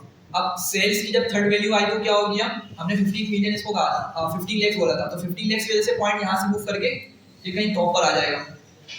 ठीक है, तो ये पॉइंट लोकेट हो गया। लेकिन अगर कोई ऐसी वैल्यू आ गई कि भाई टीवी की वैल्यू छोटी है मेरे पास, लेट्स से टीवी की 10 ही है, लेकिन अगर रेडियो पे मैंने क्या किया 40 या 50 का बजट लगा दिया, 40 या 50 लाख का बजट लगा दिया, तो क्या होगा आपका पॉइंट, ये बहुत आगे की तरफ शिफ्ट नहीं हो जाएगा, ये पॉइंट यहाँ के बजाय फिर यहाँ पर कहीं आगे की तरफ भाग जाएगा। सही है, इसकी वजह से क्या होगा, हमारा सेल्स पे डेफिनेटली इफेक्ट पड़ेगा। हो सकता है सेल्स मुझे कम मिले या ज्यादा मिले, लेकिन आप देख रहे हैं इसने कितनी ज्यादा मूवमेंट कवर कर ली। ठीक है, तो मशीन लर्निंग यहाँ पे कंफ्यूज हो जाती है, वो बोलती है कि पॉइंट इतना आगे चला गया, आगे जाने की वजह क्या है कि बहुत बड़ी वैल्यू देखने को मिल गई, तो वो कंसीडर करने लगेगा कि ज्यादा अगर रेडियो पे ज्यादा बजट लग रहा है ना, इसका मतलब क्या है कि ज्यादा रेडियो पर बजट लगने की वजह से सेल्स ज्यादा आने के चांसेस हैं, तो वहाँ पे उसकी लर्निंग गलत हो जाएगी। सही है, हो सकता है हालांकि पैटर्न इस तरह का मौजूद ना हो डेटा के अंदर। ठीक है, तो अब अगर ज्यादा बच्चा पढ़ता है हमारी क्लास के अंदर, बहुत अच्छा पढ़ता है, ठीक है, तो क्या लाजमी है उसके मार्क्स भी अच्छे हैं? ये 100% तो नहीं बोल सकते ना, कुछ भी हो सकता है, बैड लक हो जाए उसके साथ, या समटाइम ऐसा भी होता है कि जो पढ़ने वाले बच्चे नहीं होते वो अच्छा परफॉर्म कर जाते हैं। ठीक है, तो ज्यादा वैल्यू होने की वजह से वो इसी वजह से उसकी लर्निंग खराब कर देगा, तो इसी वजह से हम इसकी स्केलिंग करना जा रहे हैं। ठीक है, तो सिंपल वर्ड्स में हम यहाँ पे एक्स ट्रेन को स्केल करेंगे, और एक्स ट्रेन को क्यों स्केल करेंगे, क्योंकि हम ट्रेनिंग वाले डेटा के हिसाब से ही सब कुछ परफॉर्म कर रहे होते हैं। तो जब मैं एक्स ट्रेन को स्केल करूंगा, मैं यहाँ पे क्या चलाऊंगा, कमांड फिट ट्रांसफॉर्म की कमांड चलाऊंगा। ठीक है, लेकिन जब मैं एक्स टेस्ट दूंगा मॉडल को, एक्स टेस्ट भी तो देना ना मेरे मॉडल को आगे जाकर प्रिडिक्शन निकालने के लिए, तो क्या उस टाइम में मैं उसको बड़ी वैल्यू से दूं, उसको भी मुझे स्केल करना पड़ेगा ताकि वो प्रिडिक्शन जो उसने लर्निंग करी है 0 से 1 वाले नंबर्स के दरमियान, तो टेस्टिंग में भी क्या हो उसको वही नंबर्स देखने को मिले। तो इसीलिए जब मैं एक्स टेस्ट को स्केल करूंगा ना, मैं यहाँ पे ट्रांसफॉर्म का यूज करूंगा, सिर्फ क्या यूज करूंगा, ट्रांसफॉर्म। अब आप लोग बताएं किसका हमने क्या रिजल्ट डिस्कस किया था। ट्रांसफॉर्म सर ये जो है ये बैलेंस करता है, हमारी बैलेंस कर देगा, बैलेंस तो कर देगा, लेकिन क्यों हम ऊपर फिट ट्रांसफॉर्म यूज कर रहे हैं, क्यों नीचे मतलब एक्स ट्रेन पे हम फिट ट्रांसफॉर्म का यूज कर रहे हैं, क्यों नहीं एक्स टेस्ट पे हम ट्रांसफॉर्म यूज कर रहे हैं। ऊपर सर हम इसको सिखा रहे हैं ना जी, ऊपर सर इसको हम लोग वो कर रहे हैं ना, सिखा रहे हैं सर, सही है, और नीचे उससे प्रिडिक्शन करवा रहे हैं, बिल्कुल यही है। ठीक है, ऊपर हम क्या कर रहे हैं, उसको बोल रहे हैं कि भाई तुम डेटा के अंदर जाके फिट हो, मतलब डेटा को सीखो, क्या सीखो डेटा को, उसके अंदर मीन क्या है, मैक्स क्या है। ठीक है, और फिर क्या करो, साथ ही साथ उसको हाथ क्या ट्रांसफॉर्म भी कर दो। लेकिन एक बार जब हमने उसको फिट ट्रांसफॉर्म ऊपर करवा दिया, तो टेस्टिंग वाले डेटा में से हम उसको ट्रांसफॉर्म करेंगे, क्या बोलेंगे कि ऊपर वाले डेटा में तुम जो मीन और मैक्स ढूंढ कर आए हो ना, अब उन मीन मैक्स को यूज करो और ट्रांसफॉर्म करो मेरे टेस्ट वाले डेटा को। हालांकि अगर टेस्ट के अंदर मीन और मैक्स देखने को मिल सकता है यहाँ पे, ठीक है, हो सकता है मीन यहाँ पे मौजूद हो या मैक्स मौजूद हो, दोनों ही मौजूद हो यहाँ पर, लेकिन हम नीचे वाले डेटा के अंदर मीन और मैक्स तलाश नहीं करेंगे, बस ऊपर वाले डेटा के अंदर जो मीन और मैक्स मेरा मॉडल ढूंढ के लाया, उन्हीं मीन और मैक्स की मदद से नीचे वाले डेटा को भी मैं स्केल कर दूंगा। सही है, स्केलिंग करने का मेन जो मकसद है वो क्या नाम है, हमारे जो बड़ा पॉइंट आएगा और एक छोटा पॉइंट है उसको बैलेंस करना, उसको एक सिमेट्रिकल बनाना है, बिल्कुल बैलेंस करना है कि हम उसको समझने की आसानी हो जाए। हाँ 0 से 1 के दरमियान इसको डेटा मिले सारा, ठीक है, प्रॉपर तरीके से उसको 0 1 ही डेटा देखने को मिले और फिर वो उससे सही कंक्लूजन निकाल सके। चलिए, टेस्ट वाले डेटा में भी ये मिनिमम मैक्सिमम जो है पूरी डेटा से फाइंड करेगा, या टेस्ट वाले में पार्टिकुलरली टेस्ट को चलेगा सर, उसमें से मिनिमम मैक्सिमम दिखेगा। अगर आपका क्वेश्चन सही समझा आप शायद ये बोल रहे हैं कि टेस्ट वाले डेटा पर भी मिनिमम मैक्स निकाल के ट्रांसफॉर्म करेगा, शायद ये बोल रहे हैं आप। नहीं, वो तो करेगा मिनिमम मैक्स निकालने के लिए, पूरा डेटा में से मिनिमम मैक्सिमम निकालेगा या टेस्ट वाले को डेटा पहले हम ट्रेन करेंगे उसको तो करेगा। अच्छा देखिए, हम क्या करेंगे, फिर ट्रांसफॉर्म चलाएंगे एक्स ट्रेन पे, किस पे चलाएंगे, एक्स ट्रेन। अब एक्स ट्रेन पे लेट से हमें पता चला कि मेरे पास जो नंबर्स है ना वो लेट से 1 से लेके 100 तक के नंबर्स है, टोटल डेटा के अंदर 1 से लेके 100 तक के नंबर्स मौजूद है, इसको इस तरह समझ लें। लेकिन मैक्स मेरा मिनिमम कितना है 1 और मैक्स कितना है यहाँ पे 100 है। लेट से आपके ये दो नंबर्स मेरे पास टेस्ट में आ गए, क्योंकि हमने ऊपर ट्रेंड टेस्ट स्प्लिट चलाया ना। यहाँ पे ट्रेंड टेस्ट स्प्लिट चलाने से क्या होता है, रैंडमली रोज को उठा के ट्रेनिंग में डालेगा, रैंडमली उठा के टेस्टिंग में डाल देगा। लेकिन हुआ क्या, उसने इस तरह से स्प्लिट किया डेटा को कि मेरे पास 1 और 100 दोनों ही यहाँ पर आ गए। अब मिन और मैक्स तो मेरे पास दोनों यहाँ पर आ गए, सही है, डेटा के पूरे डेटा के हिसाब से। लेकिन हम इसको क्या बोलते हैं, फिर ट्रांसफॉर्म करते हुए कि एक्स ट्रेंड लेते हैं। हम क्या बोलते हैं, ट्रेनिंग वाले डेटा में जाओ और वहां से जाकर मिन और दोनों और मैक्स निकालो, सही है। अब इमेजिन कर लें कि यहाँ पर उसको 2 मिला मिनिमम नंबर, ठीक है, और मैक्स नंबर यहाँ पे इसको देखने को मिल रहा है 78, ठीक है। हो सकता है 78 के बाद से जो नंबर्स हमारे वो सारे के सारे टेस्ट में उसने गिरवा दिए, टेस्ट में सेपरेट करवा दिए, सही है। तो अब ये उसने क्या किया, मिन और मैक्स को लेके निकाल लिया ट्रेनिंग के हिसाब से। अब हम क्या करेंगे, इन्हीं मिन और मैक्स का यूज करके सिर्फ अपने एक्स टेस्ट वाले को ट्रांसफॉर्म कर रहे होंगे, यहाँ से अलग आगे मिन और मैक्स नहीं निकालेंगे, समझे। जब भी हम सिर्फ ट्रांसफॉर्म चला रहे हैं, क्या बोल रहे हैं, ऊपर से जो तुम सीख कर आए हो ना मिन और मैक्स को, वो बस यहाँ पे लगाओ और इसको स्केल कर दो, सही है। यहाँ पे अलग से नहीं निकाल रहे, ठीक है, ये उसी स्केल के हिसाब से इसको स्केल करना है। बिल्कुल बिल्कुल, ठीक है। इसलिए हम ट्रेंड को भी स्केलिंग करते हैं, एक्चुअल वैल्यूज निकालते क्या नहीं करते, सॉरी, हैं। टेस्ट को तो आप स्केल करवा रहे हैं, ट्रेंड को स्केल नहीं करवा रहे हैं। ट्रेंड को कर रहे हैं ना स्केल, ट्रेंड को भी स्केल जैसे नहीं, सॉरी, ट्रेंड बोल रहा हूं, जो प्रेडिक्शन आएगी हमारे टारगेट कॉलम जो होगा उसको पे आप उसको कभी भी स्केल नहीं करते। वो इसकी वजह ये है क्योंकि हमें आउटपुट वाला कॉलम जो होता है ना, उसकी सही वैल्यूज देखनी होती है, उसकी एक्चुअल वैल्यूज देखनी होती है। तो अगर मैंने उसको स्केल कर दिया ना, तो फिर वापसी रिवर्स करके जाना थोड़ा सा डिफिकल्ट हो सकता है हमारे लिए कि भाई अगर 0.3 मुझे आउटपुट दे तो 0.3 का मतलब कितने लेक्स की बात कर रहा है, 23, 33, 34 कितने, तो हमें वापसी जाने में थोड़ा मसला होगा, क्योंकि तो मॉडल खुद अपने हिसाब से एल्गोरिथम को सीख कर स्केल कर डालेगा। तो इसलिए हम y वाले को कभी भी स्केल नहीं करते, ठीक है। चल एक बार तो कोड लिखता है, आपको खुद क्लियर हो जाएगा बाकी की चीजें। तो मैंने क्या किया भाई, यहाँ पे मिन मैक्स स्केलर बनाया, काम किया, मिन मैक्स स्केलर का एक ऑब्जेक्ट बनाया मैंने, और अभी किस स्टेप पे खड़ा हुआ हूं मैं, ये देखें, अभी मैं इस वाले स्टेप पर हूं। मैं भी डेटा को मॉडल को डेटा प्रोवाइड करूंगा, लेकिन जब मॉडल को मैं डेटा प्रोवाइड करूंगा तो मैं उसको किस तरह डेटा दूंगा, स्केल्ड डेटा दूंगा, सही है। तो मैं अभी उस पोजीशन पे खड़ा हूं, मैंने मिन मैक्स स्केलर का एक ऑब्जेक्ट बना लिया। मैंने क्या बोला, fit transform MMS fit transform, और इसको मैंने दे दिया एक्स ट्रेंड, ठीक है। और इसको मैंने एक अलग वेरिएबल में सेव कर लिया, मैंने बोला एक्स ट्रेंड स्केल्ड के नाम से वेरिएबल बना के इस पर डेटा सेव करवा, सही है। यहाँ तक समझ रहे हैं। तो मैं क्या बोल रहा हूँ कि भाई एक्स ट्रेंड में जाओ, डेटा में जाके मिन मैक्स तलाश करो, मेरे डेटा को हाथ के हाथ ट्रांसफॉर्म भी कर दो, सही है। फिट का मतलब पहले तो ढूंढो मिन मैक्स को, ट्रांसफॉर्म का मतलब फिर उन मिन मैक्स को निकालने के बाद ट्रांसफॉर्म भी कर दो, मेरी वैल्यूज को 0 से 1 के दरमियान कन्वर्ट कर दो, और सारी वैल्यूज को इसमें सेव करा दो, एक्स ट्रेंड स्केल्ड वाले वेरिएबल में सेव करवा दो, ठीक है। चलें, इतना हो गया। अब मैं क्या करूंगा, सिंस मुझे मालूम है कि जब मैं मॉडल को ये वाला डेटा दे दूंगा ना, मॉडल जब लर्निंग कर लेगा, तो मुझे टेस्टिंग वाला डेटा भी इसको देना है ताकि मैं प्रेडिक्शन निकलवा सकूं। तो मैं इसी वजह से एक्स टेस्ट वाले को भी ट्रांसफॉर्म करूंगा या स्केल करूंगा, ठीक है। तो मैं इसीलिए यहीं पर आगे जाने के बजाय मैं यहीं पे इसको लिख लेता हूं, x test scaled equals to MMS dot सिर्फ ट्रांसफॉर्म करूंगा यहाँ पे, और मैं अंदर क्या दूंगा, इसको एक्स टेस्ट दूंगा। हाँ भाई, यहाँ तक क्लियर हो रही है तो बताएं जरा, ठीक है। एग्जीक्यूट किया और अब मेरे पास मेरा पूरा एक्स ट्रेन और एक्स टेस्ट स्केल वाला बन चुका है। अब सिंपल अपने वही काम करने जो हम पीछे करते हैं, क्या करेंगे, लीनियर रिग्रेशन का एक ऑब्जेक्ट बनाएंगे। तो मैं लेट्स से इसको एलआर बोल देता हूँ, LR equals to linear regression, और एलआर डॉट फिट करेंगे। अब फिट करते वक्त पहले हम क्या किया करते थे, स्केलिंग अप्लाई करने से पहले कौन सा डेटा प्रोवाइड किया करते थे, एक्स ट्रेन वाई ट्रेन।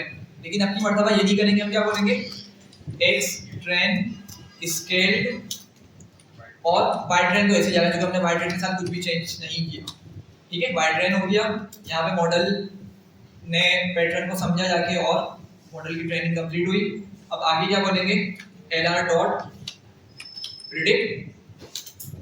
अच्छा, प्रिडिक्ट करते वक्त ऊपर हम देते थे एक्स टेस्ट, लेकिन अब देंगे एक्स टेस्ट स्केल्ड, सही है, क्योंकि उसकी लर्निंग की हमारी किस डेटा पर हुई है, स्केल्ड डेटा पर हुई है। तो इसलिए हम यहाँ पे उसको एक्स टेस्ट स्केल्ड प्रोवाइड करेंगे। और आप देखें जब मैं इसको वैल्यू मतलब जब मैं इसको रन करूँगा तो मुझे ये प्रिडिक्शंस दे रहा है, ठीक है। ये आपके पास कौन सी वैल्यूज़ है, आपकी यही वाली वैल्यूज़ हैं जो हमारे पास वाई टेस्ट के अंदर वाई टेस्ट की शक्ल में मौजूद है।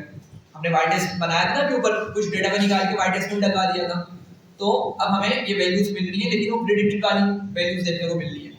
तो मैं इस डेटा को सेव करूँगा वाई प्रिडिक्ट के अंदर, सही है। वाई प्रिडिक्ट में हमने उसको सेव करवा दिया और अब हमें मालूम है कि एक्चुअल डेटा की वैल्यूज़ वाई टेस्ट में मौजूद है और हमने जो मॉडल से प्रिडिक्ट वाली वैल्यूज़ निकलवाई हैं वो कहाँ मौजूद है, वाई प्रिडिक्ट की वेरिएबल में मौजूद है। तो हम यहाँ से हम इसके डिफरेंट पैरामीटर्स निकाल सकते हैं। फिलहाल के लिए हम सबसे इंपॉर्टेंट वाला कैलकुलेट कर लेते हैं, वो कौन सा है, R2 स्कोर। R2 स्कोर और क्या क्या देंगे इसको, वाई टेस्ट और वाई प्रिडिक्ट इसको प्रोवाइड करेंगे। तो हमें कितना बता रहा है ये 93.8%, सही। किस तरह इंटरप्रेट करेंगे इसको जी, हाँ अच्छा तो है, लेकिन क्या बोलेंगे आप, मतलब सही है अच्छा है, लेकिन एक हमने पढ़ी थी ना, एक तो इसकी बिल्कुल फॉर्मूले के हिसाब से इंटरप्रिटेशन सीखी थी, एक हमने इसकी दूसरी इंटरप्रिटेशन देखी थी कि हम जब रिजल्ट देखेंगे तो हम क्या क्या उसको बताएंगे, किस तरीके से एक्सप्लेन करेंगे इसको। रनिंग मॉडल हमारा अगर 1 के करीब है तो ये देखेंगे अच्छा कर, अच्छी परफॉर्मेंस है इसकी, ठीक है। अच्छा दूसरे हमने ना एक बात डिस्कस की थी कि 93.8% variation in the output column, 93.8% देखें जो सेल्स की वैल्यूज है वो सेम तो नहीं है ना, वो जो मुझे प्रेडिक्ट करके दे रहा है, मैं आपको प्रेडिक्ट वाली वैल्यूज दिखाऊं तो क्या वो सारी सेम है या डिफरेंट है, ये देखें ये डिफरेंट वैल्यूज आ रही है, ठीक है। तो इन वैल्यूज के दरमियान मतलब इनमें से 93.8% जो वेरिएशन है, ये जो डिफरेंट वैल्यूज देखने को मिल रही है, वेरिएशन है ना इसमें, मतलब चेंज हो रही है, वेरी मतलब चेंज होना। तो ये जो वैल्यूज चेंज हो रही है ना, इन वैल्यूज के चेंज होने की वजह है, ये जो वैल्यूज हमें डिफरेंट देखने को मिल रही है, ऐसे ही तो नहीं हो रही था, रैंडम तो नहीं उठ रहा है, ये आपका ये जो इसमें वेरिएशन आ रही है, ये जो इसके अंदर चेंजिंग आ रही है, इसके पीछे कुछ ना कुछ रीजन है, ठीक है। तो 93.8% वेरिएशन को समझ सका है इनपुट कॉलम की मदद से, मतलब और इनपुट कॉलम से बेसिकली जो इन वैल्यूज को प्रोवाइड कर रहे हैं, मतलब ये डेटा किस वजह से निकल रहा है, इनपुट कॉलम्स की वजह से निकल रहा है। तो 93.8% जो है ना वो हमारे इनपुट कॉलम्स की मदद से इस आउटपुट कॉलम को बता पा रहा है, ठीक है। बाकी की वेरिएशंस उसको नहीं पता, हो सकता है कि कोई दूसरा कॉलम कोई तीसरा कॉलम हो जिसकी वजह से बाकी की वेरिएशंस देखने को मिल रही है, लेकिन 93.8% तक वेरिएशंस को हमारा मॉडल अच्छे से इंटरप्रेट कर पा रहा है इनपुट कॉलम्स की मदद से। तो हो सकता है अगर मैं कुछ और इनपुट कॉलम्स बढ़ा दूं अपने, ठीक है, अभी सिर्फ 3 है, मैं अगर 4 कर दूं 5 कर दूं और जिससे इफेक्ट पड़ता है सेल्स पे, वही वाले अगर कॉलम्स में और इंक्लूड कर दूं तो 93 से बढ़ के हो सकता है 93.99 हो जाए या 94 हो जाए, 95 हो जाए, ये आपकी बढ़ सकती है, ठीक है। तो ये आपके स्टेप्स होते हैं किसके लिए, स्केलिंग परफॉर्म करने के लिए, ठीक है। अभी हम स्टैंडर्ड स्केलिंग देखेंगे तो उसमें भी हमने क्या करना है, बिल्कुल सेम ही प्रोसेस अप्लाई करना है ताकि हम उसको स्टैंडर्ड स्केलिंग में कन्वर्ट कर सकें। लेकिन उससे पहले आपको मुझे बताएं कि ये चीज़ समझ आई या इसको दोबारा से एक मरतबा कंक्लूड करने की ज़रूरत है। आगे बढ़ूँ फिर स्टैंडर्ड स्केलिंग पे, चलें। अच्छा अब देखें जो मैंने आपको बताया था ना कि हमने कुछ स्टेप्स सेम रखने होंगे। अब मैं पूरा कोड दोबारा से नहीं लिखूंगा, आप लोगों ने क्या करना है, आप स्टैंडर्ड स्केलिंग परफॉर्म कर रहे होंगे ना, तो अगर आपने उससे पहले कुछ कोड नहीं लिखा तो आपको पहले फाइल को रीड करनी पड़ेगी, डेटा को रीड करना पड़ेगा, सही है। इमेजिन करें कि आपके पास ये सेल्स रन नहीं हुए हुए, ठीक है। आपने क्या करना है, सिर्फ ये कोड की लाइंस लिखिए, मतलब लाइब्रेरीज को इंपोर्ट करने के लिए लाइंस लिखिए और आप डेटा रीड करने से स्टार्ट करेंगे अपने कोड को। तो आप सबसे पहले डेटा को रीड करेंगे, फिर क्या करेंगे, डेटा को चेक कर लीजिएगा कि उसमें कुछ इररिलेवेंट कॉलम तो नहीं आ गया जैसे हमारे पास मौजूद है। तो हमें क्या करना पड़ेगा, इस स्टेप को दोबारा से रिपीट करना पड़ेगा और हम उसको ड्रॉप करेंगे, सही है। ये डेटा ड्रॉप वाला आपका एक मतलब दोबारा से रिपीट होगा। इन्फो निकाल लीजिएगा, इन्फो निकालने के बाद एक्स और वाई में सेपरेट करना और ट्रेंड टेस्ट स्प्लिट का आपके स्टेप सेम रहेंगे। दोबारा समझने में क्या बोल रहा हूँ, अगर मैं स्टैंडर्ड स्केलिंग की तरफ जाता हूँ ना तो मुझे टॉप से इस वाली लाइन से लेकर यहाँ तक इस लाइन तक का बिल्कुल सेम कोड लिखना पड़ेगा दोबारा से, ठीक है। कोई डिफरेंस नहीं आएगा। मैं दोबारा नहीं लिखूंगा, समझा रहा हूँ आपको। जब आप लोगों ने इस तरीके से दोबारा से इसको लिखना होगा प्रॉपर।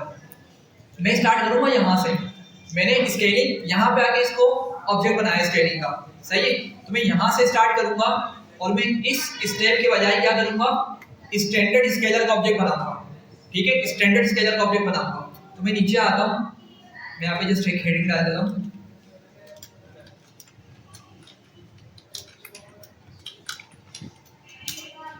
मैं क्या करूंगा, इसको स्टैंडर्ड स्केलर है ना, मैं एससी लिख देता हूँ इसको, और मैंने स्टैंडर्ड स्केलर को ऑलरेडी ऊपर इंपोर्ट किया अगर आपको याद हो, तो जस्ट मैं इसका यहाँ पे ऑब्जेक्ट बना रहा हूँ, ठीक है, ऑब्जेक्ट बन गया।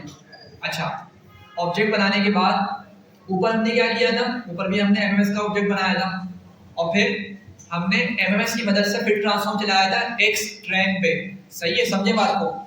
क्या एक्स ट्रेन में मेरे पास कोई चेंज आ रहा है, देखिए मैं उसको एक्स ट्रेन प्रोवाइड कर रहा हूँ उसको स्केलिंग परफॉर्म करवाने के लिए, नॉर्मलाइज करने के लिए उस डेटा को। तो इस स्टेप से क्या मेरा जो ओरिजिनल एक्स ट्रेन है उस पर कोई इफेक्ट पड़ेगा या नहीं पड़ेगा? नहीं पड़ेगा, एग्जैक्टली, क्योंकि मैं डेटा को एक अलग वेरिएबल में सेव कर रहा हूँ, जो स्केलिंग वाला डेटा उसको मैं अलग वेरिएबल में सेव कर रहा हूँ, सही है ना। मतलब मैं आपको दिखा देता हूँ, अगर मैं प्रिंट करूँ इस जगह पे आगे एक्स ट्रेन के हेड निकाल लेते हैं और एक्स ट्रेन स्केल निकाल लेते हैं, ठीक है। तो मेरी वैल्यू 0 से 1 के दरमियान आ रही है, और जबकि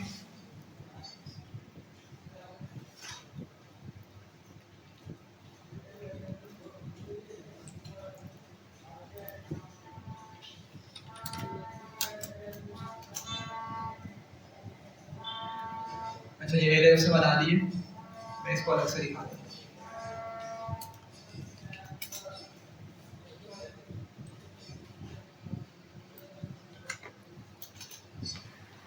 ये देखें एक्स ट्रेन बस किस तरह से आ रहा है, ओरिजिनल अपनी फॉर्म के अंदर आ रहा है जिस तरह वैल्यूज मौजूद थी। और अगर मैं एक्स ट्रेन स्केल को प्रिंट करूँ तो आपको यहाँ पे 0 से 1 के दरमियान वैल्यूज देखने को मिल रही होगी, ठीक है। तो एक्स ट्रेन हमारा चेंज नहीं हुआ, तो मैं क्या करूँगा, मैं दोबारा से यहाँ पे इसको एक्स ट्रेन प्रोवाइड करूँगा कि क्या करो, स्टैंडर्ड स्केलर अप्लाई करो किसके ऊपर, एक्स ट्रेन के ऊपर। मुझे उसको दोबारा से क्रिएट करने की जरूरत नहीं है, मैंने एक्स ट्रेन इसको प्रोवाइड कर दिया, और जब मैं इसको एक्सटेंड प्रोवाइड करूंगा तो मुझे यहाँ पर ये इस तरह से वैल्यूज प्रोवाइड कर देगा। और अब माइनस देखने होंगे, इसको डिस्कस करते हैं माइनस आने की वजह क्या है। लेकिन क्या किया इसने, जिस तरह मैंने ऊपर स्टेप्स फॉलो किए थे ना, वो स्टेप्स नीचे भी बिल्कुल सेम है। क्या किया था, एमएमएस डॉट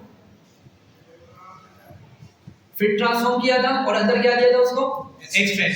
यही काम मैंने नीचे किया स्टैंडर्ड स्केलर के साथ, सिर्फ उसका नाम चेंज है, ऑफ कोर्स प्रोसेस भी चेंज है, किस डिफरेंट तरीके से उसको स्केल करें डेटा को, लेकिन जो मैं डेटा के स्टेप्स लेके चल रहा हूँ बिल्कुल आपके क्या है वो सेम रहेंगे, ठीक है। और फिर मैं क्या करूँगा, उसको एक किसी न्यू वेरिएबल में सेव करवा दूंगा, ठीक है। तो मैं यहाँ पे इसको एक नया वेरिएबल बना लेता हूँ, लेट से मैं इसको नाम दे देता हूँ एक्स ट्रेन ऐसी बोल देता हूँ, ठीक है। स्टैंडर्ड स्केलिंग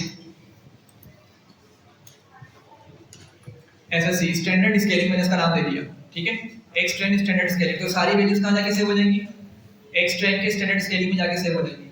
और सेम काम मैं किसके लिए करूँगा, बताया जरा जल्दी से जी भाई, नहीं आ रहा समझ। एक्स टेस्ट के लिए करूँगा लेकिन सिर्फ ट्रांसफॉर्म चलाऊंगा, ऐसे ही ऊपर भी क्या किया था, टेस्ट वाले के लिए ट्रांसफॉर्म चलाया था, यही काम यहाँ पे करूँगा मैं। और इसको मैं इसी वेरिएबल में सेव कर लेता हूँ, एक्स टेस्ट स्टैंडर्ड स्केल के नाम से इसको मैंने सेव कर दिया। और अब मेरा क्या हो गया, जो डेटा ऊपर हमने नॉर्मलाइज किया था, ठीक है, ऊपर नॉर्मलाइज किया था मिन मैक्स स्केलर चलाकर, यहाँ पर हमने उसको स्टैंडर्ड स्केलिंग में कन्वर्ट कर लिया है। स्टैंडर्ड स्केलर का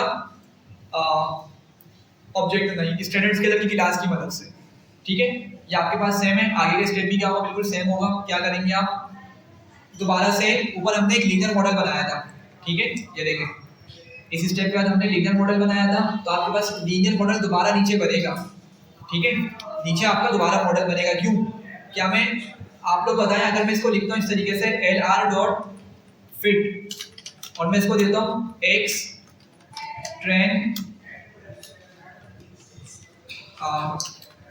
एसएससी स्टैंडर्ड स्केल, और मैं इसको आगे वाई ट्रेन देता हूँ, तो क्या है, सही है गलत है जी? ओवरराइड हो जाएगा सर। ओवरराइड हो जाएगा या क्या है ये जी? बेटर ये होगा कि हम इसका न्यू ऑब्जेक्ट बना लें, वो इसलिए क्योंकि हमारे पास जो लीनियर ऊपर रिग्रेशन वाला मॉडल है ना, उसने क्या किया हुआ है, उसने मेरे पास नॉर्मलाइज डेटा को समझा हुआ है। ये देख रहे हैं, ये एक फ्रेश हमने यहाँ पे ऑब्जेक्ट बनाया था और फिर हमने उसको डेटा दिया था, नॉर्मलाइज डेटा प्रोवाइड किया था, तो उसने अभी जो अपनी लर्निंग कंप्लीट करी वो इस डेटा के हिसाब से करी हुई है, ठीक है। लेकिन हमारे पास अभी डेटा की वैल्यूज बिल्कुल डिफरेंट आ रही है, हमने देखा था माइनस में भी आ रही थी वैल्यूज, ठीक है। तो इसी वजह से हम क्या करेंगे, एक बिल्कुल न्यू ऑब्जेक्ट बना लेंगे और लेट से मैं इसको मॉडल का नाम दे देता हूँ, LR_ मॉडल का नाम दे देता हूँ मैं इसको। और अगेन मैं क्या करूँगा, लीनियर रिग्रेशन,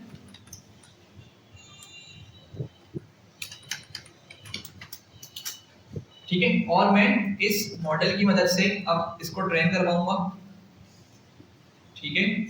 और ट्रेन कराने के बाद क्या होगा नेक्स्ट स्टेप, हाँ भाई प्रिडिक्शन करवाना होता है, तो अगेन मैं वही लिखूंगा LR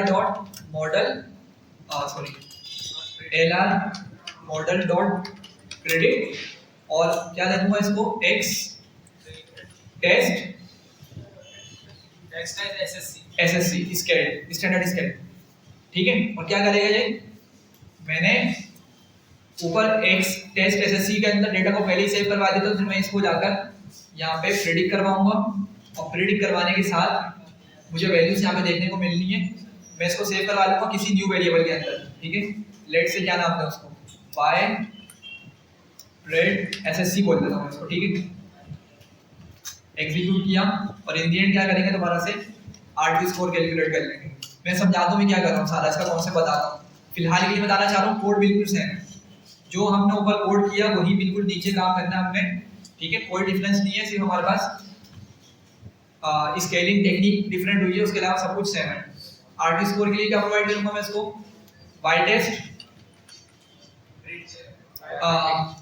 और y प्रेडिक्ट SSC, ठीक है। और मुझे रिजल्ट बता रहा है 93.80, ठीक है, ऑलमोस्ट सेम ही रिजल्ट बता रहा है। अब हम देखेंगे इसको कि किस तरीके से हमारी स्टैंडर्ड स्केलिंग परफॉर्म की जाती है, सही है। इसको नमाज पर डिस्कस करेंगे, लेकिन फिलहाल के लिए जो अभी हमने कोड कर लिया इसको जल्दी से, उसका मतलब ये था कि हम जो जो स्टेप्स अभी कर रहे हैं ना, ये स्टेप्स आपके जितनी भी मशीन लर्निंग पढ़ रहे हैं आपके सेम रहने वाले हैं। आप भले किसी भी डेटा पे स्केलिंग परफॉर्म करें, नॉर्मलाइज स्केलिंग परफॉर्म करें या स्टैंडर्ड स्केलिंग परफॉर्म करें, आपके स्टेप्स बिल्कुल यही होने वाले हैं, ठीक है। और अगर आपने एक मरतबा ये सारे स्टेप्स माइंड में बिठा लिए ना, तो समझ लें आपके मेजॉरिटी एल्गोरिथम्स इसी भी पे चल रहे हैं। मतलब सुपरवाइज लर्निंग तो आपकी इसी हिसाब से चल रही है कि भाई आपने डेटा को पहले प्री प्रोसेस किया, पूरा प्रोसेस हो गया, ठीक है। नॉर्मलाइज कर लिया, कोड करना कोड कर लिया, आपका पूरा फाइनल डेटा कंप्लीट हो चुका है। अब मेन स्टेप क्या है, X और Y में स्प्लिट किया सबसे पहला स्टेप X और Y के बाद ट्रेंड टेस्ट स्प्लिट चलाया, दूसरा स्टेप ट्रेंड टेस्ट स्प्लिट के बाद आपने फिर अपने ऑब्जेक्ट बनाया मॉडल का, जो भी आपने मॉडल यूज करना है उसको फिट किया, प्रिडिक्शन निकलवाई। अगर रिग्रेशन का मॉडल है तो RT स्कोर कैलकुलेट किया, खत्म, ठीक है। क्लासिफिकेशन में डिफरेंट तरीके से हम चेक करते हैं इवैल्यूएशन को, लेकिन उसको भी हम डिस्कस करेंगे। तो ये आपके कुछ जनरल स्टेप्स हैं जो आपके ओवरऑल सेम रहने वाले हैं, ठीक है। जरा स्टैंडर्ड स्केलिंग समझते हैं कि किस तरह से स्टैंडर्ड स्केलिंग काम करती है। स्टैंडर्ड स्केलिंग से पहले हमें नॉर्मल डिस्ट्रीब्यूशन समझनी होगी, लेकिन कि नॉर्मल डिस्ट्रीब्यूशन क्या होती है, और उसी के बिहाफ पे हमें स्टैंडर्ड स्केलिंग का अच्छे से आइडिया होगा। अब हमने डिस्ट्रीब्यूशंस स्टैटिस्टिक्स के टाइम पे नहीं पढ़ी थी, तो अभी ये पॉइंट सही आया हमारे पास नॉर्मल डिस्ट्रीब्यूशन को डिस्कस करने के लिए, ताकि आपको आइडिया हो सके कि नॉर्मल डिस्ट्रीब्यूशन स्टैटिस्टिक्स के अंदर कितना इंपॉर्टेंट कॉन्सेप्ट होता है, और मेजॉरिटी एल्गोरिथम्स इसको फॉलो कर रहे होते हैं। डेटा को नॉर्मली डिस्ट्रीब्यूट, मतलब डेटा का मेरा नॉर्मली डिस्ट्रीब्यूटेड है, तो उस डेटा पे वो अच्छी परफॉर्मेंस दे रहे होते हैं मोस्ट ऑफ द एल्गोरिथम्स। अब ये होता क्या है, नॉर्मल डिस्ट्रीब्यूशन सारा समझते हैं जी। स्केलिंग पे चीजें चल रही होती हैं, सॉरी, रियलिटी में हम जैसे स्केलिंग अभी करवाना है, स्टूडेंट स्केलिंग शुरू हुई, तो रियलिटी में जो इनपुट है वो स्केल ही हो गए, बिल्कुल, तो हम एक्चुअल डेटा पे काम नहीं करते, एक्चुअल डेटा पे नहीं करते, ठीक है। वो इस वजह से क्योंकि अभी तो हमारे पास डेटा है ही कितना, थोड़ा सा डेटा है, थोड़े से कॉलम्स हैं, ठीक है। लेकिन रियल लाइफ में क्या होता है, डेटा सेट बहुत बहुत बड़े होते हैं हमारे पास, ठीक है। तो अब अगर हमने वहाँ पे डेटा को न्यूमेरिक कॉलम्स को स्केल नहीं किया तो किसी भी एक वैल्यू बड़ी होने की वजह से ना मॉडल को गलत सेंस चला जाएगा कि बहुत ज़्यादा वैल्यू बड़ी है ना। अभी जैसे मैंने आपको 3D में दिखाया था कि अगर किसी अब डेटा कॉलम्स बहुत सारे हमारे पास 10 से 12 के करीब लेट से इनपुट कॉलम्स हैं, तो उसी लिहाज से वो सारे एक पॉइंट लोकेट हो रहा होगा तो 10 से 12 डिसीजन के बिहाफ पे वो एक पॉइंट लग रहा होगा, ठीक है। तो अगर वहाँ पर कोई एक वैल्यू बड़ी हो जाती है, अगर आप 3D डायमेंशन को मतलब ज़रा समझे माइंड में लेकर आए, अगर टीवी और रेडियो दो हमारे पास यहाँ पे इनपुट कॉलम्स हमने कंसिडर किए थे और थर्ड वाला सेल्स का था, तो अगर टीवी वाली वैल्यू मेरी बहुत ज़्यादा बड़ी हो जाती है, ठीक है, तो मॉडल को इस तरह से सेंस जाएगा कि ये जो टीवी वाली वैल्यू है ना, पॉइंट जो शिफ्ट करा था हमारा, ये नॉर्मल हमने इस पॉइंट को कंसिडर किया था कि मेरा नॉर्मल पॉइंट है, ठीक है। लेकिन लेट से हमने क्या कर बोला था कि टीवी वाले में मेरे पास 10 लाख का बजट है, जबकि रेडियो वाले में मैंने लगा दिया लेट से हाँ इनिशियली हमने 8 कंसिडर किया था, लेकिन रेडियो में मैंने बाद में बोला लेट से उसमें मैंने 30 लाख का बजट लगा दिया। तो आपका पॉइंट यहाँ से देख लें कहाँ भाग जाएगा। मतलब इनिशियली अगर मेरे पास ये 10 लाख को रिप्रेजेंट कर रही वाली लाइन और 8 लाख इस पॉइंट को रिप्रेजेंट कर रही है, तो ये लाइन पॉइंट यहाँ होना चाहिए था। सॉरी मैंने पत्नी पहले की सेंस में यहाँ लगा दिया था, खैर तो पॉइंट यहाँ होना चाहिए था, सही है। लेकिन अगर मैंने 30 लाख का बजट लगा दिया तो आप देख रहे हैं ये पॉइंट आपका अभी ग्राउंड पर ही है, मतलब ये आपका प्लेन पर मौजूद है पॉइंट अभी, तो ये पॉइंट यहाँ से मूव करके बहुत आगे चला जाएगा, ठीक है। और इसके आगे जाने की वजह से अब मॉडल को सेंस होने लगेगा कि इस रेडियो का ज़्यादा इन्फ्लुएंस है सेल्स के कॉलम पर, मतलब रेडियो पर बजट लगाना ज़्यादा करामद हो रहा है सेल्स जनरेट करने के लिए, तो वो एक गलत डिसीजन ले बैठेगा। लेकिन हमारे पास इसका मतलब इनपुट के लिए एक्चुअल के साथ स्केल वैल्यूज होनी चाहिए, अगर हम इनपुट से आउटपुट निकालना चाहते हैं मॉडल से, सही है, इसलिए हमारे पास इनपुट के लिए स्केल वैल्यूज होनी चाहिए ना एक्चुअल वैल्यू, जिससे अगर यूजर प्रेडिक्ट करवा रहा है, सही है, तो स्केल वैल्यूज उसके पास होंगी तो उसको प्रेडिक्ट करवाएगा। अच्छा ये आपका अच्छा क्वेश्चन है, बिल्कुल ऐसे ही होता है, बल्कि शायद मुझे इसको करना चाहिए था, मेरे दिमाग से निकल गया कि अभी हमने मॉडल को ट्रेन तो करवा दिया, ठीक है, उससे ट्रांसफॉर्म डेटा भी निकलवा दिया। अब असल मकसद क्या होता है, हम यूज़र से डेटा लेंगे और फिर उसको प्रोवाइड करेंगे। अब लेट से मैंने यहाँ पे ना कुछ इनपुट की मदद से मैंने लेट से आपसे 3 वैल्यूज़ मांग ली कि मुझे टीवी का बजट बताओ, रेडियो का बजट और न्यूज़पेपर का बजट मुझे बताएं। तो आपने मुझे उनकी 3 वैल्यूज़ है, आप तो अपने हिसाब से बता रहे होंगे, आप तो स्केल डेटा नहीं देंगे। तो मैं क्या करूँगा, अगर मैंने मिन मैक्स स्केलर लगाया हुआ है तो मैं मिन मैक्स स्केलर का ट्रांसफॉर्म वाला फंक्शन यूज़ करूँगा। ये देखें, मिन मैक्स स्केलर का ट्रांसफॉर्म वाला फंक्शन यूज़ करने से क्या होगा, आपको याद होगा फिट ट्रांसफॉर्म हमने निकाला था ट्रेनिंग वाले डेटा पर, फिट ट्रांसफॉर्म का चलाया था कहाँ पर, ट्रेनिंग वाले डेटा पर। लेकिन जब मैं यूज़र से इनपुट ले रहा होऊंगा तो उस टाइम पे मैं क्या करूँगा, मैं ट्रांसफॉर्म करूँगा उस यूज़र के इनपुट को, उसको मैं क्या करूँगा एक डेटा फ्रेम में कन्वर्ट करूँगा और डेटा फ्रेम में कन्वर्ट करने के बाद मैं सारी वैल्यूज दे दूँगा इस ट्रांसफॉर्म के अंदर। और यहाँ से ट्रांसफॉर्म होने के बाद जो आउटपुट मिलेगा ना, उसको मैं फिर कहाँ भेजूंगा, या तो किसी वेरिएबल में सेव कर लूँ या तो मैं इसको डायरेक्ट उठा के अगर प्रिडिक्ट के अंदर डाल दूँ तो मुझे क्या मिल जाएंगी, उसकी प्रिडिक्टेड वाली वैल्यूज मिल जाएंगी। बिल्कुल इसी तरीके से काम होगा, ठीक है। मुझे आज लगेगा इसको नेक्स्ट क्लास में आपको ये वाला कोड करके बताऊंगा, ठीक है। फिलहाल के लिए हम जरा जल्दी से नॉर्मल डिस्ट्रीब्यूशन को समझते हैं कि वो किस तरीके से काम करती है। अच्छा, तो ज़रा इस डेटा को देखें और मुझे इस डेटा का ना हिस्टोग्राम बनाना है। अब मैं एक रफली हिस्टोग्राम बनाऊंगा बिल्कुल, तो आपको हिस्टोग्राम का आइडिया है कि हमारे पास बिन्स का एक कॉन्सेप्ट होता है कि मैंने कितनी रेंज स्पेसिफाई करनी है उन बार्स को बनाने के लिए, ठीक है। तो आप यहाँ पे देख रहे हैं कि 10 का बिन्स यहाँ पे चल रहा है, 10 से 20, 20 से 30, 30 से 40 फिर एंड सो ऑन, इस तरीके से हमें बिन्स देखने को मिल रहा है। तो लेट से मैं यहाँ बताता हूँ, 30 से स्टार्ट कर दें, 40 आ गया, 50 आ गया, 60, 70, 80, 90 और 100, ठीक। तो मैंने क्या किया, नंबर्स नहीं लिख रहा, बस समझे पहले वाला 30 का है। तो 30 पे कितने बिन्स हैं, कितनी वैल्यू देखने को मिल रही है, 5 स्टूडेंट्स हैं, एक क्लास में टोटल 1000 स्टूडेंट्स हैं, ठीक है। तो 1000 में से 5 स्टूडेंट्स से कितने मार्क्स आए, 30 आए। तो मैं क्या करूँगा, यहाँ पे मेरे पास काउंट चल रहा होगा, ठीक है, वाई एक्सिस पे काउंट होगा, तो मैं यहाँ से बॉक्स बनाऊंगा एक और 5 तक के जाके वापसी में नीचे आ जाऊँगा, ठीक है। लेकिन जब नीचे आऊँगा ना तो 30 से एक थोड़ा सा पहले मेरी लाइन आके कंप्लीट हो जाएगी, सॉरी 40 से, ये 40 है ना, तो एग्जैक्टली 40 पे आके कंप्लीट नहीं होगी, 40 से बिल्कुल थोड़ा सा पहले आके मेरी लाइन यहाँ पे कंप्लीट एक बॉक्स बना देगी, एक रेक्टेंगल बना देगी।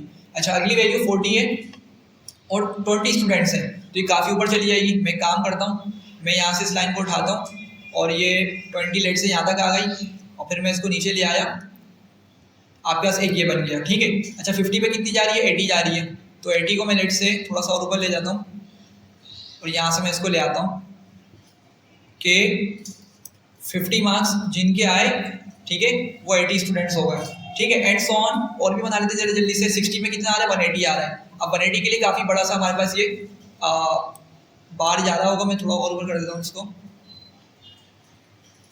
ठीक है, ये 180 आ गया। और उसके बाद क्या आएंगे, 70 पे 430 आ जाएगा। मैं इसको बना लेता हूँ फिर दिखाता हूँ आपको।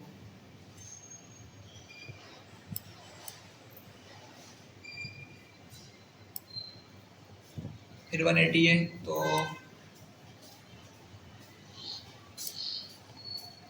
90 पर 80,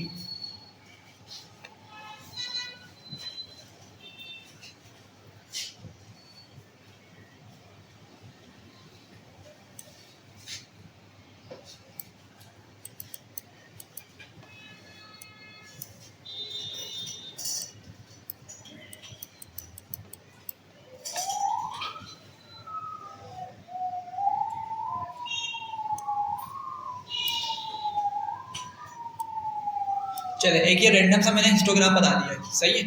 अब जो डिस्ट्रीब्यूशन है ना, डिस्ट्रीब्यूशन का मतलब क्या होता है कि मेरे डेटा किस तरह स्प्रेड हुआ हुआ है। डिस्ट्रीब्यूशन ये बताता है कि मेरा डेटा, हमने पढ़ा था इसको सीबोन के अंदर बहुत अच्छे से, कि मेरा डेटा का फैलाव कैसा, मेरा डेटा किस तरह से स्प्रेड हुआ हुआ है, मुझे डिस्ट्रीब्यूशन से आइडिया होता है, ठीक है। तो अभी जो मेरा डेटा था 1000 स्टूडेंट्स से क्लास के अंदर, उसकी उनमें जो टोटल स्टूडेंट्स के मार्क्स आए हुए थे वो कुछ इस तरह से आए हुए थे, ठीक है। तो मैंने क्या किया, उसको हिस्टोग्राम बना के यहाँ पे रिप्रेजेंट कर दिया।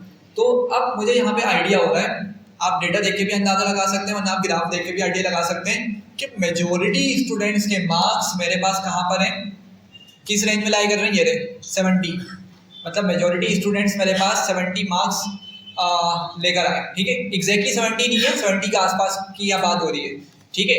जबकि 70 से अगर पीछे की तरफ जाऊँ तो यहाँ पर क्या है, मेरे पास कम स्टूडेंट्स देखने को मिल रहे हैं, ठीक है। मतलब 70 वाले से कंपेयर कर रहा हूँ मैं, तो 70 वाले से कुछ स्टूडेंट्स कम है, मुझे लेफ्ट में देखने को मिल रहे हैं, और 70 वाले से कुछ ज़्यादा स्टूडेंट्स हैं, मुझे राइट में देखने को मिल रहे हैं, ठीक है। अब इसको इस तरह समझें कि ऐसे स्टूडेंट्स मेरे डेटा में बहुत कम है जिनकी वर्स्ट परफॉर्मेंस रही है। क्या बात सही है गलत है? ऐसे स्टूडेंट्स मेरे पास डेटा में बहुत कम है जिनकी वर्स्ट परफॉर्मेंस रही है, बिल्कुल ऐसे ही है। जो 30 मार्क्स लेकर आ रहे हैं सिर्फ 5 स्टूडेंट्स हैं। सिमिलरली जो 40 मार्क्स लेकर आ रहे हैं, अगर चले हम इसको भी थोड़ा बुरा एक मतलब लो परफॉर्मेंस में रख लें, तो जब भी हम इसको सही बोल सकते हैं कि वो स्टूडेंट्स मेरे पास टोटल क्या है, ओवरऑल कम है, ठीक है। And so on. अगर मैं हायर परफॉर्मेंस वालों को देखूं, ठीक है, तो हायर परफॉर्मेंस में क्या देखने को मिल रहा है कि मेरे पास ऐसे स्टूडेंट्स बहुत कम है जिनकी बहुत बहुत एक्स्ट्रा हाई परफॉर्मेंस रही है, ठीक है। तो आप देख लें 100, इसको 110 नहीं होना चाहिए था, ये शायद डेटा किसी और के हिसाब से, खैर इसको इग्नोर करें। बाकी इसको देखें कि 100 अगर हम देखें जो मार्क्स लेकर आ रहे हैं, या 100 के करीब करीब मार्क्स लेकर आ रहे हैं, ऐसे स्टूडेंट्स भी कितने हैं हमारे पास, कम है, ठीक।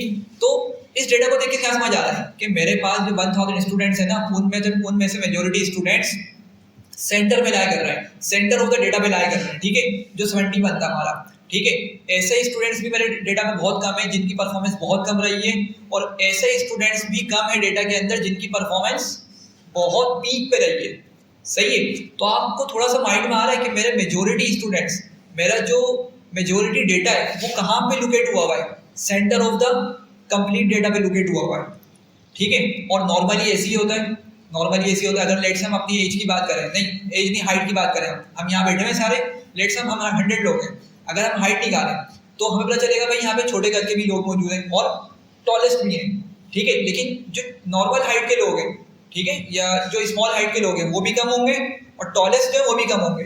अगर हम मेजोरिटी का निकालें हाइट तो क्या होगी, 5 का राउंड देखने को मिल रही होगी, 5, 5.2, 5.3, मेजोरिटी की हाइट इस रेंज में लाई कर रही होगी, ठीक है।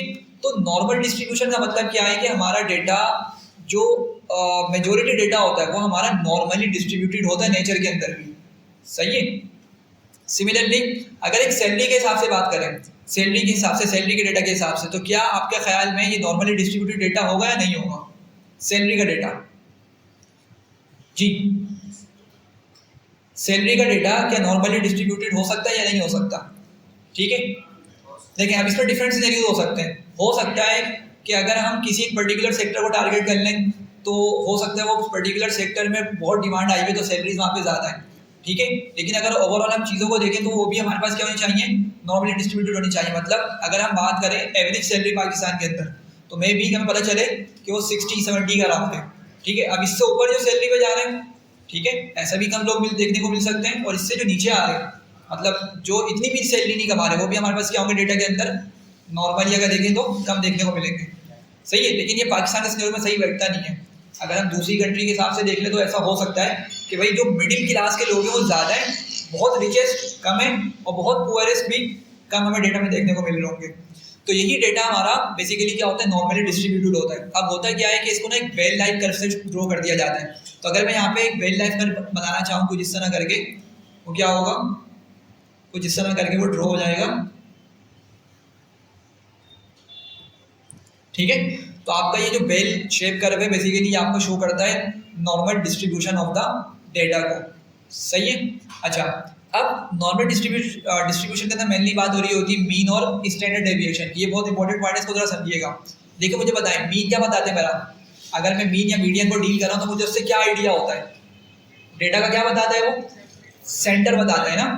मीन मीडियन मेरा डेटा का सेंटर बताता है, सही है। और स्टैंडर्ड डेविएशन क्या बताता है कि डेटा का फैलाव कितना है, कि डेटा कितना स्प्रेड हुआ है, ठीक है। डिस्ट्रीब्यूशन से हमें डेटा का आइडिया होता है कि डेटा किस तरीके से मेरा डिस्ट्रीब्यूट हुआ है, पूरे डेटा पर किस तरह डिस्ट्रीब्यूट हुआ है। तो आपको फौरन से आपका आइडिया हो रहा है कि मेरा डेटा ये जो बार है सबसे सेंटर में, आपका सेंटर वाला बार बहुत टॉप पे जा रहा है, तो आपको डिस्ट्रीब्यूशन का आइडिया हो रहा है कि मेरे मेजोरिटी जो लोग हैं वो सेंटर पे लाई कर रहे हैं। ये आपको ग्राफ से आइडिया होगा डिस्ट्रीब्यूशन को देख के। मीन भी आपको ये बताएगा कि मेरे डेटा के अंदर जो डेटा का सेंटर है वो किस जगह लाई कर रहा है। और स्टैंडर्ड डेविएशन में ये बताएगा कि हमारा जो डेटा है वो मीन से कितना अवे या कितना पीछे की तरफ है, कितना मीन से डेविएट हुआ है, ठीक है। तो अगर मैं अब एक सिर्फ ये बेल लाइक कर्व बनाऊं, ठीक है, एक ये कर्व है और लेट से एक कर्व ये बनाता हूं,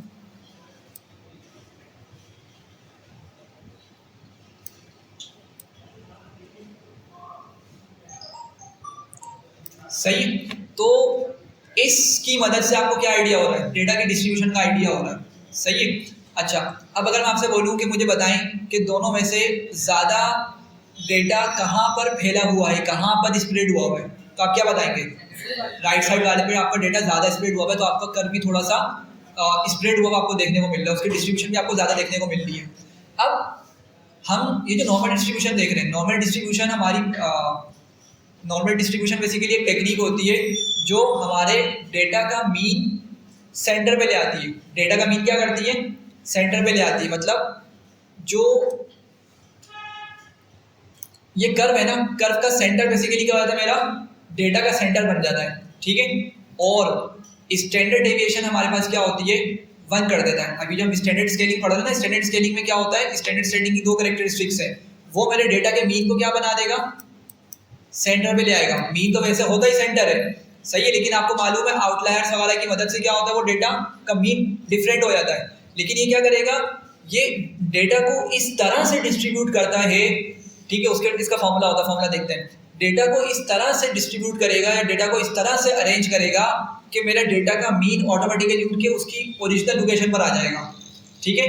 तो पहली कैरेक्टरिस्टिक क्या होती है कि डेटा का जो सेंटर होता है वो मीन पे ले आता है, या डेटा के मीन को सेंटर पे ले आता है।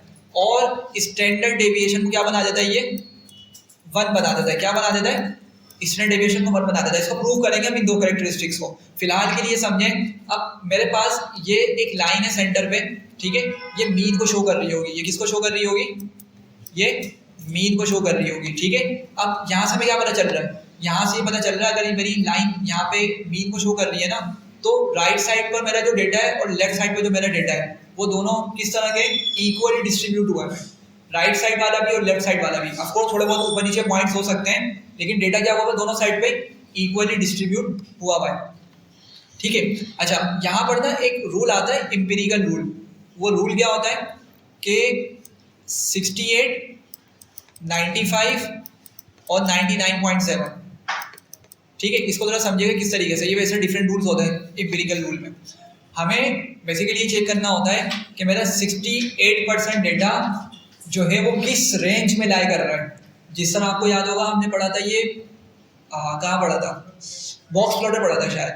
बॉक्स प्लॉट में हमने पढ़ा था कि 75th परसेंटाइल होती थी, लोअर क्या नाम था उसका, लोअर परसेंटाइल थी, एक मीडियन हुआ करता था, एक अपर परसेंटाइल होती थी, ऐसी था ना वर्ड, क्या था, परसेंटाइल था, क्वार्टाइल था, क्या था। बॉक्स प्लॉट में शायद हमने परसेंटाइल का कॉन्सेप्ट पढ़ा था, ठीक है। और फिर हम उसको बताते थे कि मेरा इतना परसेंट ऑफ द डेटा इस वैल्यू से नीचे लाई करता है, ठीक है। इस तरह से हमने उसकी इंटरप्रिटेशन निकाली थी। तो यहाँ पर भी हम क्या करेंगे, 68% डेटा, 95% डेटा और 99.7% डेटा का आइडिया लगा रहे होते हैं कि वो किस जगह लाई कर रहा है। तो एक ये रूल ऑफ थंब है, या हम इसको बोल सकते हैं कि ये हमारे पास एक रूल है कि 68% डेटा, देखिए इमेजिन कर लेते हैं हमारा जो डेटा का मीन है ना, अभी जो मैंने आपको स्टूडेंट्स की एज दिखाई, मार्क्स दिखाए, ये डेटा का मीन मुझे पता चला कितना आ रहा है, 70 आ रहा है, ठीक है।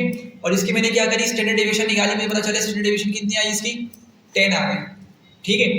अब आ जाए जरा यहाँ पर, अगर मैं ये बोलूँ कि 68% डेटा मेरा लाई कर रहा है प्लस माइनस 1 स्टैंडर्ड डेविएशन पर, ठीक है, प्लस माइनस 1 स्टैंडर्ड डेविएशन पर लाई कर रहा है। इसका मतलब क्या है, देखें सबसे पहले तो ये समझें कि जो स्टैंडर्ड डेविएशन 10 आ रही है ना मेरे पास, पीछे जो 10 वैल्यू देखने को मिली है, इसका मतलब क्या है कि मेरा जो नॉर्मल डेटा है ना, वो डेटा 70 से या तो 10 पॉइंट्स आगे है, 10 स्टैंडर्ड डेविएशन आगे है, या तो 10 स्टैंडर्ड डेविएशन पीछे लाई कर रहा है, ठीक है। तो अगर मैं वैल्यू निकालूं कितनी हो जाएगी, 60 से 80 की रेंज बन जाएगी वो।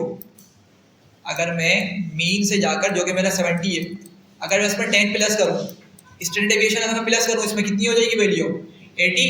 और अगर मैं 70 से जाकर 10 को माइनस कर दूँ स्टैंडर्ड डेविएशन को, तो कितना नंबर आ गया, 60। तो मेरे पास जो मार्क्स की रेंज आ रही है वो आ रही है 60 से 80, ठीक है। और यहाँ पर हमारा कौन सा रूल अप्लाई होगा, 68% रूल अप्लाई होगा। इसका मतलब क्या है कि मेरा 68% of the total data, 68% of the total data किस रेंज में लाई कर रहा है, 60 से 80 वैल्यूज के दरमियान लाई कर रहा है। तो अगर मैं इसको स्प्लिट करूँ, लेट से मैं बोलता हूँ यहाँ पर 30, 40, 50, 60, 70, 80, 90 और 100 हमने कर लिया, ठीक है। 30, 40, 50, 60, 60, ये 70 और 80, सिर्फ मैंने 6, 7, 8 लिख दिया। अच्छा, अब क्या था, 60 से 80 के दरमियान मेरा कितना परसेंट डेटा लाई कर रहा है, 68% डेटा लाई कर रहा है। तो अगर मैं इस पे अपना वो नॉर्मल कर्व ड्रॉ करूँ,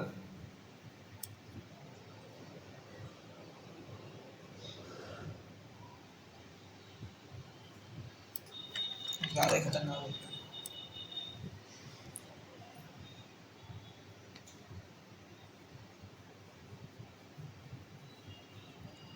सही है, तो डेटा का मीन कहाँ आ जाएगा, डेटा का मीन यहाँ पर कहीं आ जाएगा, ठीक है। और ये हमारे पास ये 60 और 80 थोड़ा सा आगे चला गया, इस 80 को यहाँ कंसिडर कर लेते हैं,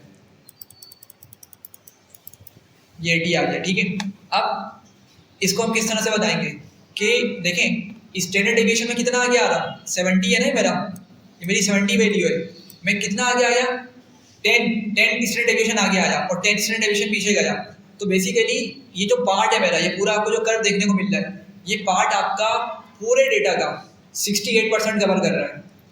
दोबारा बोलूँगा मैं, दोबारा समझिएगा कि आपको ये जो इतना बड़ा आपको ये पार्ट देखने को मिल रहा है ना, पूरा ये वाला हिस्सा और ये वाला जो हिस्सा आपका, बेसिकली आपका ये 68% ऑफ द डेटा को कवर कर रहा है। तो अगर मैं बोलूँ मेरे पास कितने स्टूडेंट्स थे, 1000 स्टूडेंट्स थे, अगर मैं 1000 में से 68% निकालूँ कितना निकलेगा, 680 स्टूडेंट्स हो गए। तो 680 स्टूडेंट्स के जो मार्क्स हैं मेरे, वो किस रेंज में लाई कर रहे हैं, 60 से 80%, 60 से 80 मार्क्स के दरमियान लाई कर रहे हैं। मेरी बात समझ रहे हैं मैं क्या बोल रहा हूँ, ठीक है। अच्छा, सेकंड क्या था, 95, 68, 95। अब 95 जो होता है ना हमारा, वो निकलता है plus minus 2 standard deviation, plus minus 2 standard deviation. ये बेसिकली एक फैक्टर है, ये 2 आपका क्या है, फैक्टर है। पहले हमने 1 स्टैंडर्ड डेविएशन देखा था, तो वो एक्चुअल वैल्यू नहीं है, वो एक फैक्टर है। तो मैंने क्या किया, मैंने उसको किस तरह कैलकुलेट किया था, मैंने आपके सामने लिखा 70 माइनस 1 मल्टीप्लाई बाय 10 कर दिया था। 10 मेरी एक्चुअल स्टैंडर्ड डेविएशन की वैल्यू थी, उसको मैंने 1 से मल्टीप्लाई किया तो मुझे यहाँ पे 60 मिला।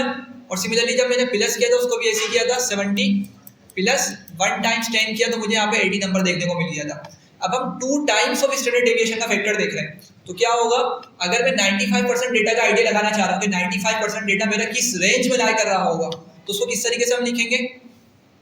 अगेन मीन है मेरा, मीन से चलना हमने हमेशा, मीन है माइनस किया मैंने 2 टाइम्स ऑफ स्टैंडर्ड डेविएशन, कितना आ जाएगा ये 10 आ जाएगा। स्टैंडर्ड डेविएशन मेरा नॉर्मल 10 था और जब मैं इसको माइनस करूंगा कितना आ जाएगा 50 आ जाएगा। और अगर मैं इसको प्लस करूंगा कितना आ जाएगा ये, हाँ भाई 90 आ जाएगा। ये समझ रहे हैं यहाँ पे 70 plus 2 times of actual standard deviation की वैल्यू 10 है तो 20 हो जाएगा, मतलब टोटल कितना हो गया 90 हो गया। तो अगर मैं थोड़ा सा और आगे बढ़ूँ, अब ये 50 वाला मेरा है, ये 50 वैल्यू और 90 लेट से यहाँ पर कहीं लाई कर रही है, ठीक है। तो अब इससे हमें क्या आइडिया हो रहा है कि आपका ये पूरा ये जो पार्ट है ये कितने परसेंट डेटा को शो कर रहा है, 95% डेटा को शो कर रहा है, ठीक है। इन अदर वर्ड्स अगर मैं बोलूँ कि 950 स्टूडेंट्स के मार्क्स मेरे पास किस रेंज में आ रहे हैं, 50 से 90 की रेंज में आ रहे हैं, ठीक है। तो इस तरीके से हम फर्दर 99.7 पर भी रूल को अप्लाई कर सकते हैं, ठीक है। 99.7 पर अप्लाई करेंगे तो कितना होगा वो 99.7 हमें बताता है कि अगर 99.7 पे हम जाएंगे तो ये plus minus 3 times of standard deviation का फैक्टर हमें बताता है, ठीक है। तो अगर मैं इसकी अपर और लोअर रेंज निकालूं कितनी निकल कर आएगी, हाँ भाई बताएं जरा जल्दी से। 70 माइनस 30 करेंगे कितना हो जाएगा 40 और 70 प्लस 30 करेंगे कितना हो जाएगा 100 हो जाएगा, सही है। तो हम ये बोल सकते हैं कि हमारा अब 40 यहाँ पर कहीं है और मेरा 100 या 90 है ना, लेट से यहाँ पर कहीं लाई कर रहा है। तो मेरा अब ये जो पूरा पार्ट बन रहा है, इतना पार्ट, ये पूरा ये जो कर्व शेड कर रहे हैं, ये पूरा कितना हो गया मेरा 99% डेटा को शो कर रहा है। तो मतलब 997 स्टूडेंट्स का डेटा मेरा इस रेंज में लाया करता है। सिर्फ 3 स्टूडेंट्स जो मेरी रेंज से बाहर जा रहे हैं, ठीक है। तो कंक्लूड करते हैं, हमें नॉर्मल डिस्ट्रीब्यूशन क्या करती है, वो डेटा का सेंटर मीन पे ले आती है या डेटा के मीन को सेंटर पर ले आती है, centre of the actual data, और जो स्टैंडर्ड डेविएशन है उसको क्या बना देती है, ओवरऑल 1 बना देती है, ठीक है। तो एक जी स्कोर का कॉन्सेप्ट होता है, इसको इंशाल्लाह नेक्स्ट क्लास में डिस्कस करेंगे और फिर देखेंगे कि किस तरीके से हमारी स्टैंडर्ड स्केलिंग ने सारा जो अभी ट्रांसफॉर्मेशन करिए किस तरीके से ट्रांसफॉर्मेशन करिए, ठीक है। चलें इसको यहीं रखते हैं।